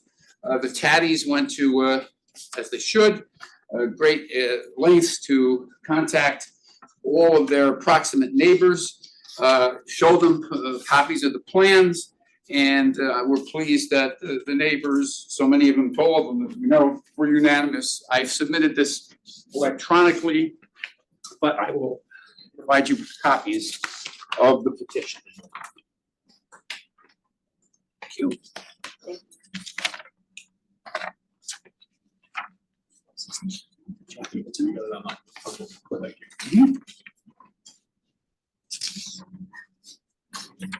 He's happy. Yes. Okay. Now we get to the part I can't screw up, because there's no clearer case that will come before you with regard to appropriate legal underpinning of this application as it comes to the hardship requirement and reduction of nonconformities. The essence of the hardship, as set forth in pages 4 and 5 of my Schedule B, is that the lot is a legally protected pre-existing non-conforming lot as to both lot area and shape. 7,500 square feet as opposed to 9,375, 60 feet square as opposed to 75. All those cases I cite in my material stand for the proposition that a nonconformity with regard to lot area and shape provides a proper legal basis for a finding of hardship sufficient to justify the granting of variances for coverage and setbacks. And when you read those cases, the analysis basically is the lot is legally protected as a pre-existing non-conforming lot under 8-2. And in order to ensure that protection as founded by the statute, there has to be a basis to grant relief from the implementation of regulations subsequently adopted after the lot became a legal lot that implicate coverage and setbacks under a more strict standard of minimum lot area and square. It gets kind of technical, but the bottom line is you have a situation like this where you have a significantly non-conforming lot as to area and shape, you have legal basis. And I think rather consistently in the past found that that provides a proper legal basis for a finding of hardship. Lastly, the independent basis for the granting of the variance is found in all those cases I cited, page 5 of my material, because all those cases, which are generally Supreme Court cases, say that it's well settled that the reduction of existing nonconformities provides a proper independent legal basis for the granting of a variance. That is pertinent here because, as I've pointed out, we are reducing the setback nonconformity with regard to both the side and rear yard. So all those cases that I cite, Vine and Adolphson and Stankuna and Hescock, they apply directly on point. So in summary, the Taddies seek your approval to construct a much needed replacement, if you will, by way of a structurally sound and aesthetically attractive one-car garage that will complement their home and the character of the neighborhood and provide sufficient space for them to park one vehicle there. The modest area of space above the garage will allow their family to address their need for a small additional area to be used as a home office and from time to time as an exercise area. I would respectfully submit that pursuant to the standards of Connecticut General Statutes 8-3, the variances we hope you will grant, because I think we have demonstrated that we will not be doing anything that will be inconsistent or inappropriate with the comprehensive plan, that we have established facts, as I've outlined, that establish hardship as a basis to grant the variances. And in this case, we have the matter of the reduction of existing nonconformities, which provides an independent basis for your action. I thank you. Does anyone on the board have any questions on this application? As a matter of fact, I do. Just out of curiosity, Yes. is this lot uniquely different than the lots in the rest of the street? Oh, there are other lots that are non-conforming, but there are many lots that are conforming. But again, I think we've had this conversation maybe in the past, or maybe I'm thinking we did. The way you look at it, I think, is the property is located in a zone, in this case, the A zone. The zone ascribes a certain standard for lot area. And the cases don't turn on whether there are other lots that are non-conforming to that lot area requirement.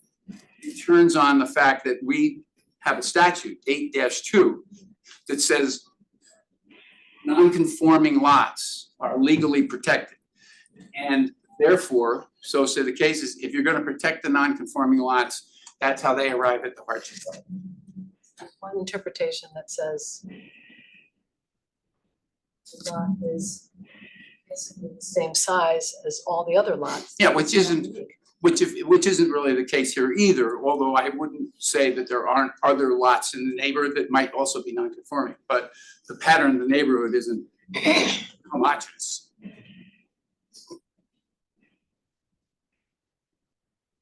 Okay, any other questions?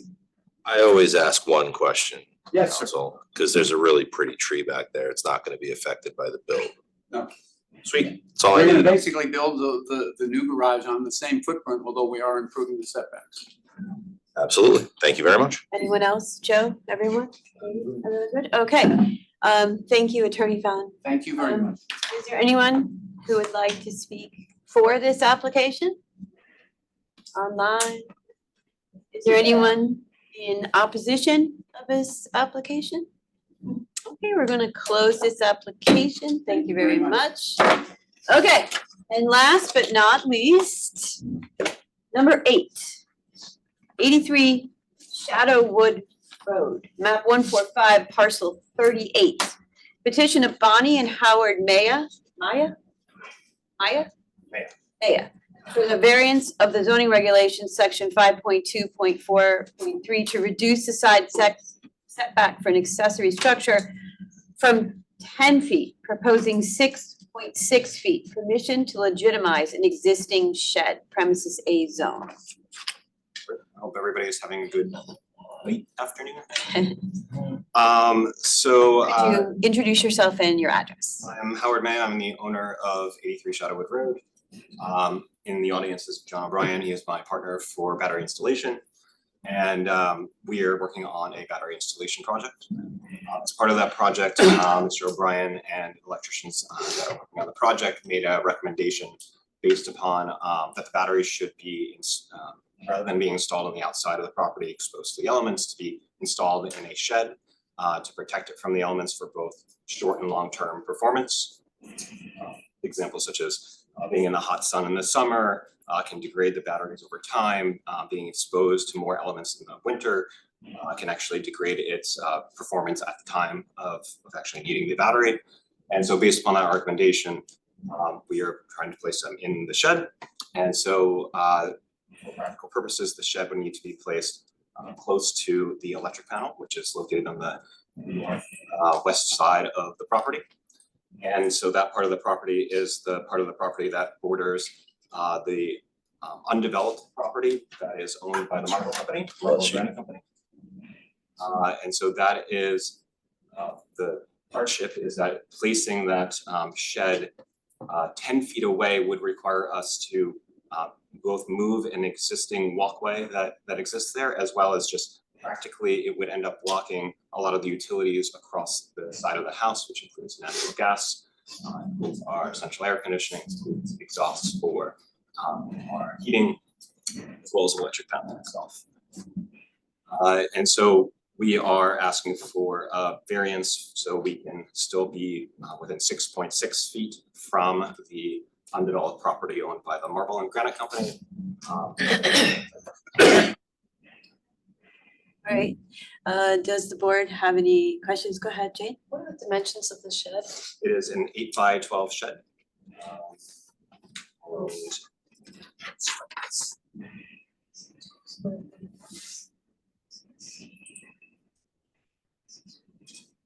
So this is the side view. Yeah, I mean, I believe that's the reason. I'm sorry, Jane, The could question, you say that again? I didn't hear. because it's only 96 square feet, they do not require a building permit for buildings that are Right, under 200 square But they feet. do require zoning compliance, so that's the problem that was put in without checking. Okay. So you put it in and then they found out? Correct, we were unaware, or I was unaware, we were unaware of the 10-foot requirement when, I guess, less than 60 feet from the street, because I believe it's for our current zoning, I believe it's like a 4-foot requirement when 60 feet or the street or something like that. And so you're within the setback by 4 feet. So it's a 10-foot setback? 10-foot You're in it at 6, so you have a 4-foot. Could you push it? Well, that's what I was indicating is the hardship is because you can't push it closer to the home without being both in the way of an existing walkway as well as being basically right next to our natural gas, electric panel and the other utilities And that is are there- inside the house. Is there nowhere else on the property? Have you looked? Well, because of the batteries needing to be in proximity of the electric panel, in order to get it not next to the house and way further away from the house, so we can actually move it in, it actually becomes a very long run to the electric panel. It's very I'm sorry, please, go ahead. I wasn't, sorry. So when you say batteries, it's not a generator, it's, No, it's a home battery system. this is, you installed these before? No, this is my first installation of a home battery system. Yeah. I've installed. So, The batteries for what? They are allowed for, basically it's a backup battery system, so if the power goes off, the batteries will keep the home running. So instead of it a is generator. It is a generator, it's just a battery powered generator. Yeah, so it's not like a natural gas powered or gasoline powered or anything like that. And is the shed on a slab or is it just on, sitting on gravel? It is on cinder blocks. Removed. Removed. Floor, it has a floor also. Yeah, like, it's not So, attached, can I finish? yeah, So it's not removed. Yeah, I mean, it is not cemented in. Right, that's what, okay. And where, is there an access door? There is an access door, yeah. Which, like, was it on the long face or the short face or? It is on the long face, So it's on the face facing facing the house currently. the house, so on the long side, that walkway.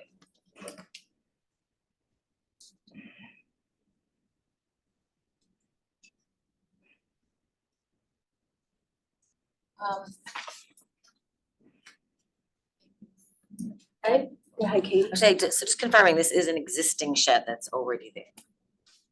The shed is currently in place. It's there.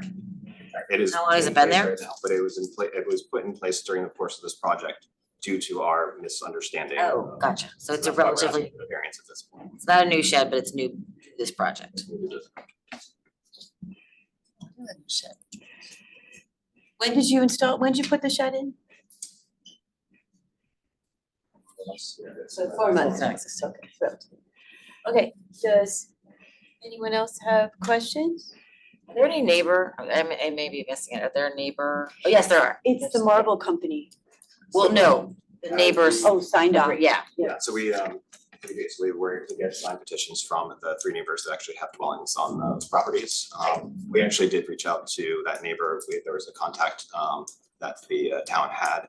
And so we actually sent a letter, self-addressed stamped envelope asking them to return any kind of either concerns or permission or sign off or anything like that. And just to reiterate, this is not an otherwise pre-existing non-conforming. You're just asking for variance in side yard.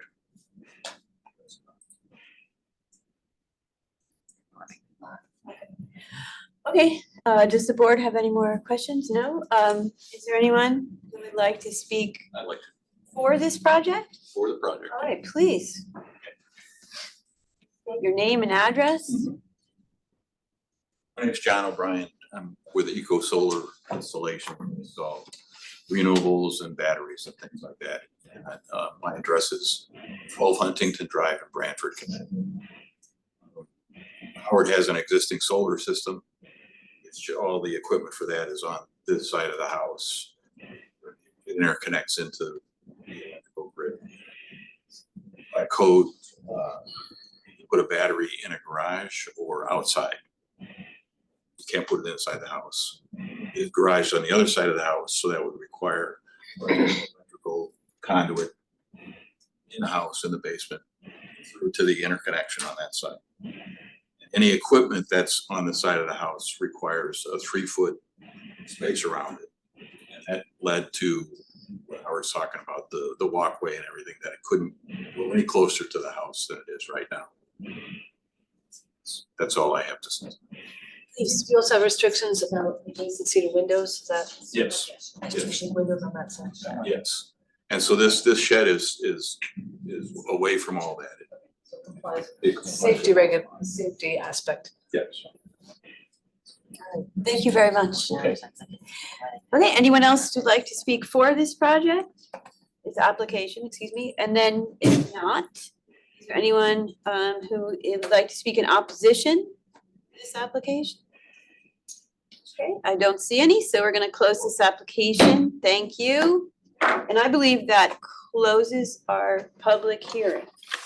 All right, we're gonna take 5 minutes to, well, I'm going to. Rock and roll. Okay, we're gonna call back the zoning board of appeals meeting, December 5th, 2024. And now we are gonna vote on all the applications that are put forward. So we're gonna start with our first application, which was the continued application of 198 Riverview Circle. And I need a motion to approve. So moved. And a second? Okay, so now we begin discussion. I think it's a nice design.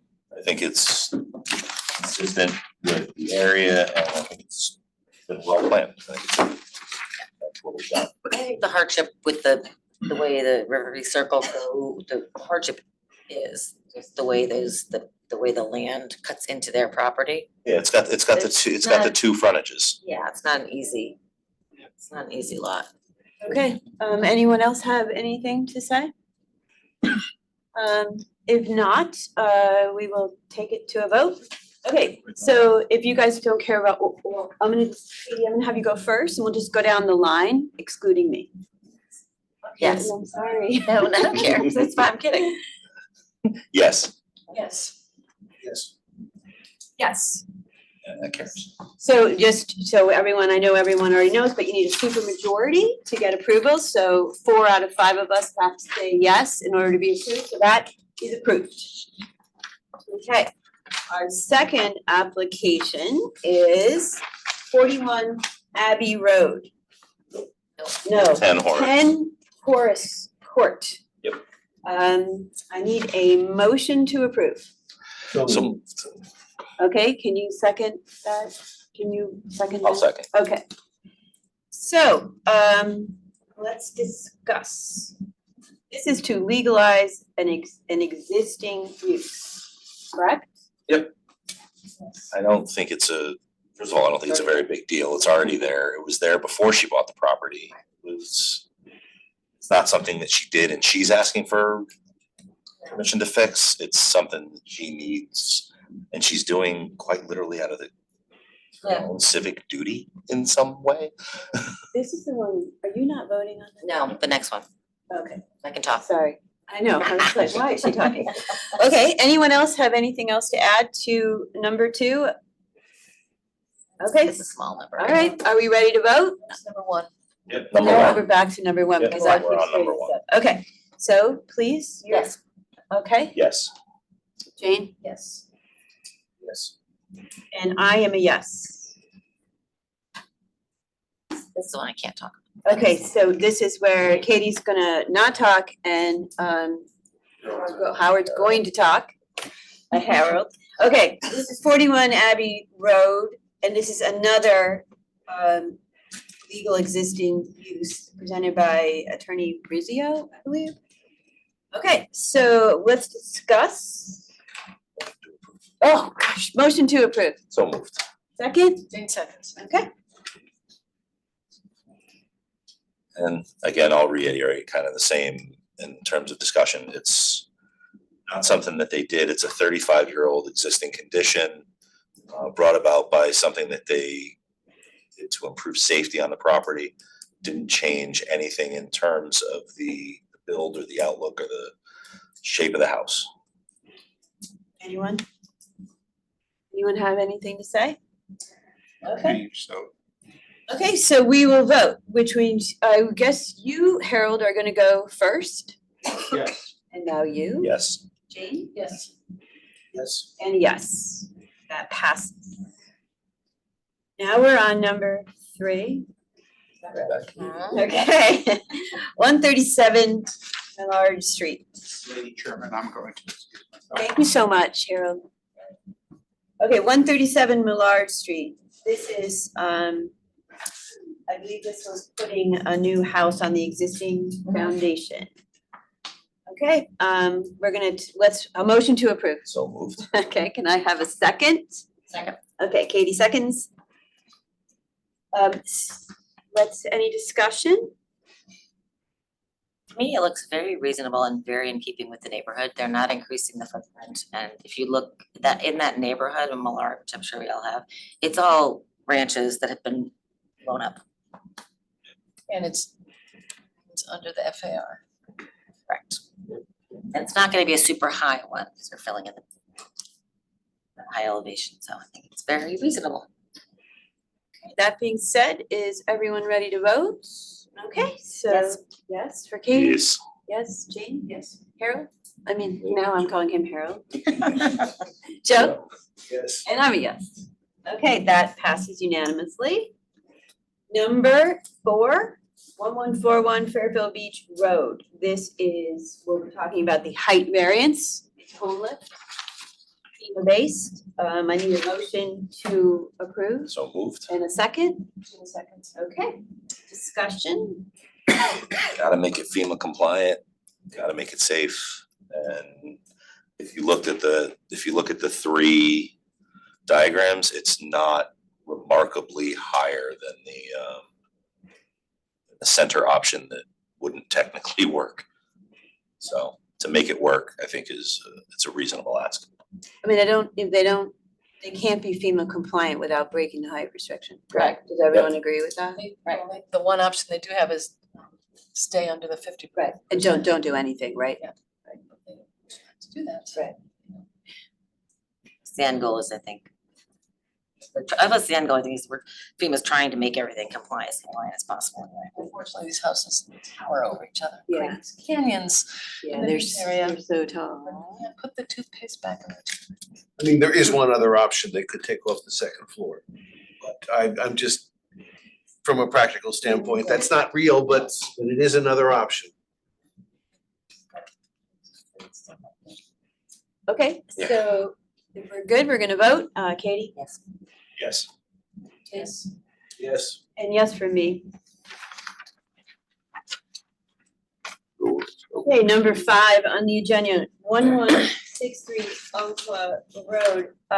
This was a new front porch portico. I think this was presented by Roundtree Architect, which they were on the phone. I don't know if they're still here. Okay, so we need a motion to approve. So moved. Okay, and a second? Okay. So I pointedly asked the architect for a hardship, reminding him that it had to comply with what's written right on the website and in all the materials, and it just didn't register. So there is no hardship, it's just something that somebody wants.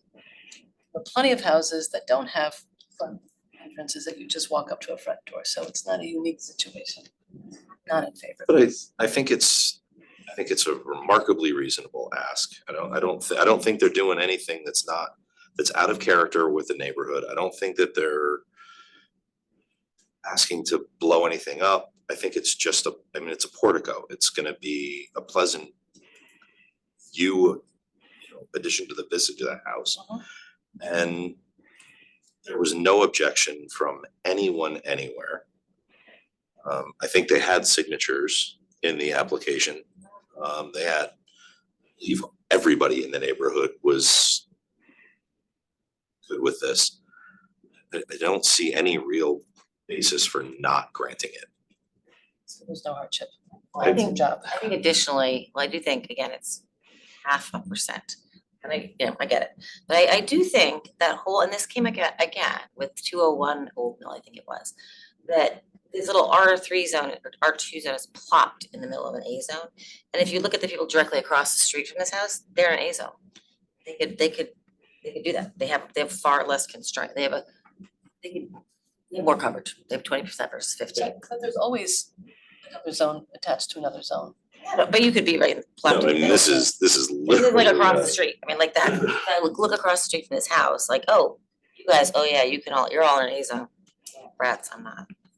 Again, I think we found that, not that precedent matters, but I think in the former, the Old Mill, we all said, Remember that's right. It was a doctor or something. Yeah. yes, she was a nurse. Yeah, it's unfortunate though that it is just a want. Right, but it's within our purview to grant such a want. It's How much not, we're not will be- restricted from This is doing lot coverage, right? How much It's a over? ha- it's 0.5%. 0.5%. It's already, lot coverage permitted is 15. The house is already over coverage. Let's go, it's moving, they're asking to increase it by point. Yeah, they're increasing it But it's already. by bigger. 0.5%. I do think it is within our purview to say we can make an exception for, because we feel there's a hardship for whatever reason, and you know, if someone appealed it, then it didn't sound like that's going to happen in this case, so the neighbors are very pleased with it. If they didn't have signatures from everyone in the neighborhood, I'd say, it's easy enough to overlook, but they have signatures from everybody in the neighborhood. And it's not, like I said, it's not blowing anything up in the neighborhood. It's simply adding a portico that will improve the visage of the house, if anything else. And small. Any more discussion?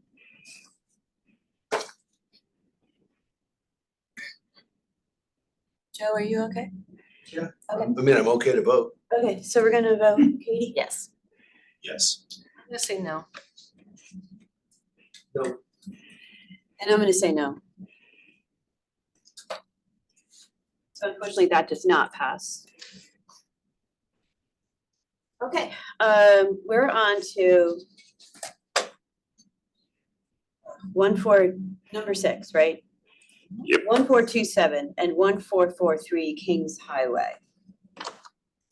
This was Mr. Fallon asking, there's so many asks on this, I don't think I can get into it without going back to the application, but there's a lot of variances requested here, parking, ground floor, residential. So let's have a motion to, So moved. and second, I'll second. okay.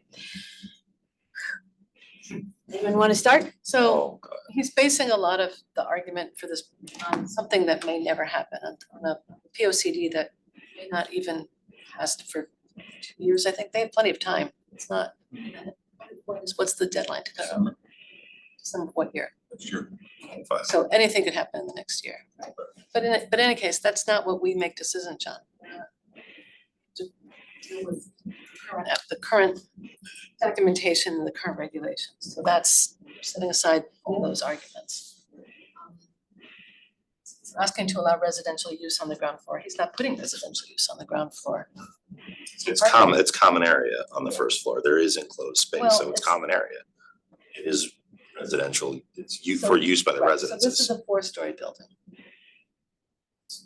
Still a story. Yeah, we were looking at, it's 45% of 13,000, that's how big the building is, so it's about 6,000 square feet, remember, because it's not there, but you looked at lot coverage. Yeah.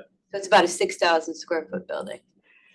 I just worry that this is such a big ask for us. Go But ahead. here's the question, if they said, oh, we're gonna put a few stores on that main level, why would that be better? Well, they wouldn't be here. You actually wouldn't, number one, they wouldn't be here. Number two, they wouldn't have well, they, What would they Why be would they here be for? Parking, for the park, they would be here for the parking. They would actually need Right. more parking, wouldn't they? 54 spaces. No, the 54 is based on the residential. Wouldn't they need more for commercial? Based on the I thought 54 would be if it was the residential and 54 is commercial. the residential, no, that's, sorry, the commercial aspect, if they put commercial on the first floor, every 250 square feet or 1,000 square feet of commercial space would require 4 parking spaces. So if they have first floor, let's just say whatever the number is that they have.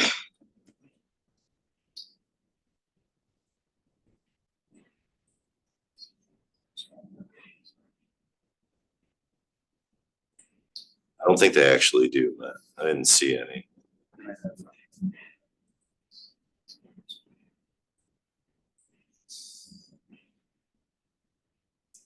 Don't have to mention it, but, you know, just argument's sake, if it's, you know, at 45% of 13,000, you're looking at 5,200 square feet of footprint Yeah. about.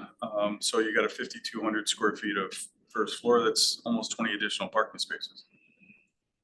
3 floors of residential. No, with. No, with one floor of residential. Well, with 1 floor of commercial. Three And then 3 floors of residential, yeah. Right. Even if it was 2 floors of residential on top of it, you know, they would need. And that's based on being in the DCD district. Correct. So he would never, this lot would never be able to comply with parking No, it hasn't. potentially. I mean, I guess the building could be smaller, Could it? Yeah, but. like I a mean, they've- 3,000 square foot As building. they said, they had 2 other previously approved applications and they're trying to shrink that down a little bit Yeah. with this one. Do you know, like, here's my question, like, the 24 units that was approved for 830G.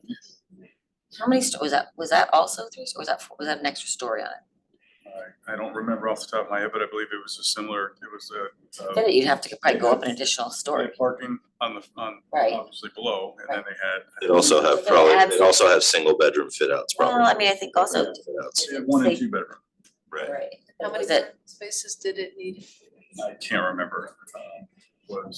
It was similar. I mean, again, you're looking at the same number, but the requirement, they may have done it on an 830G, you can do it on a 1 parking space per unit, or 1.25. also go taller, I mean, that, there's no limit, There's no limit. there's no limit, I mean, if the You 830G, know what, that's not what they're asking for, so. No, it's not. Yeah, It's just- Right, but just for it, comparison, that I'm was. just comparing and saying the alternative. They could build that today, couldn't They they? could, they could, they're they gonna build could, something smaller. they could, well, they're Yeah. trying to do what I think is something that is better, more fitting with the area, a more effective use of the space. I think it's going to, albeit the minimum, it's going to add livable, affordable units, gonna afford 2 affordable units. Could it be more? Yes, but I'll take what I can get at this point. They've at least met the minimum and given us 2. And I think what they're proposing is it'll work. I think it'll better than work. I think it's the right use for that space. I think it balances size, it balances volume. I'm not affected by the parking. I think the requirement of 54 spaces is borders on the asinine. No one living in a transport district is gonna have 3 cars. It just doesn't, Nobody in 2-bedroom apartments. it's gonna have 3 What do you cars. got? They're gonna be lucky to have 1. Cause that's, the 54 is based on It's based on 15 3 times. cars, right, it's based on 15 Who's gonna times. have 3 cars in a 2-bedroom It's- apartment? It's But insane. 22 bedroom apartments have 2 adults living there and they each wanna have them. Right, Right, but there are also, there are parking alternatives in the area. And if you've ever lived in any city, you have to find parking alternatives. I think what they're offering is sufficient for what they're proposing to build. But let's put that aside for a second. So that's the parking variance. Mhm. They're also looking for this building from 70% 100%. to 100%. Mhm.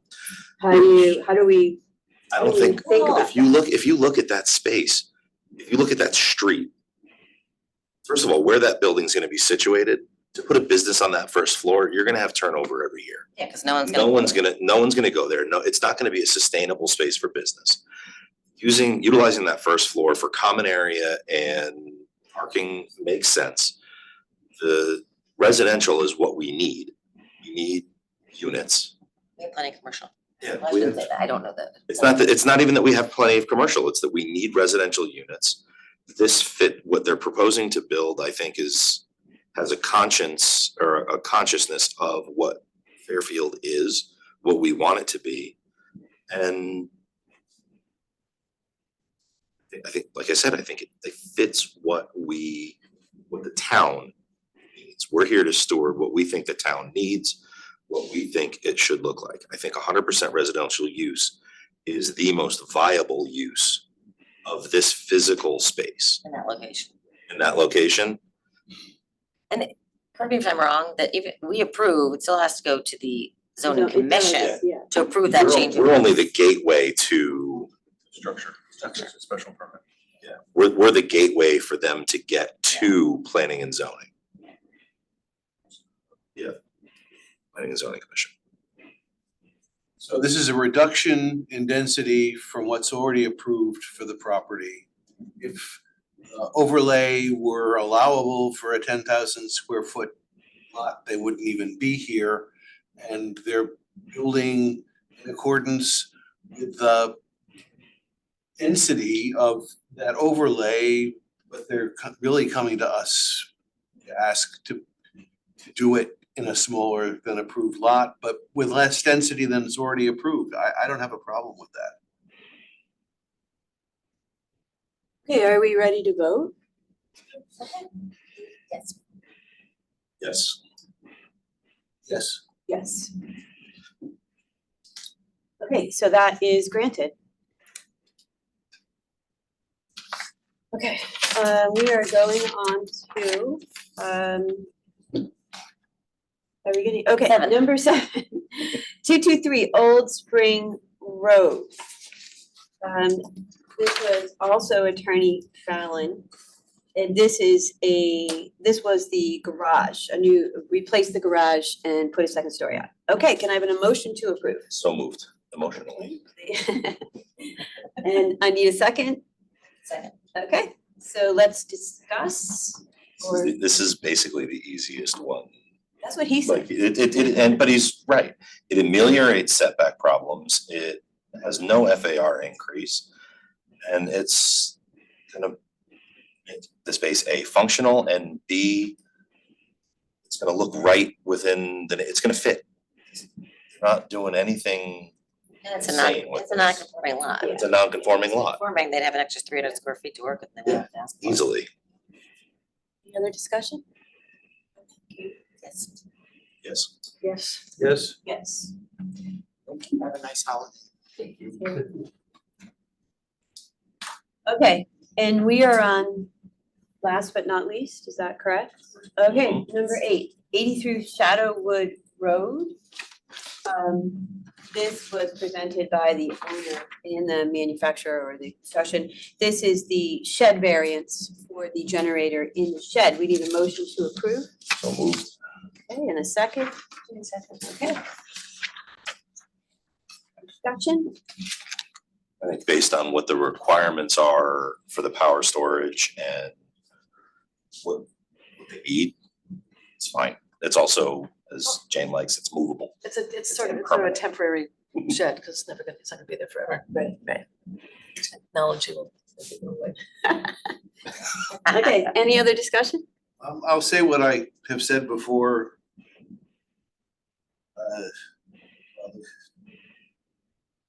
It's very common to ask for forgiveness instead of asking for permission. This is one of those cases, and it really it bothers me when something is done and then we're asked to approve it retroactively.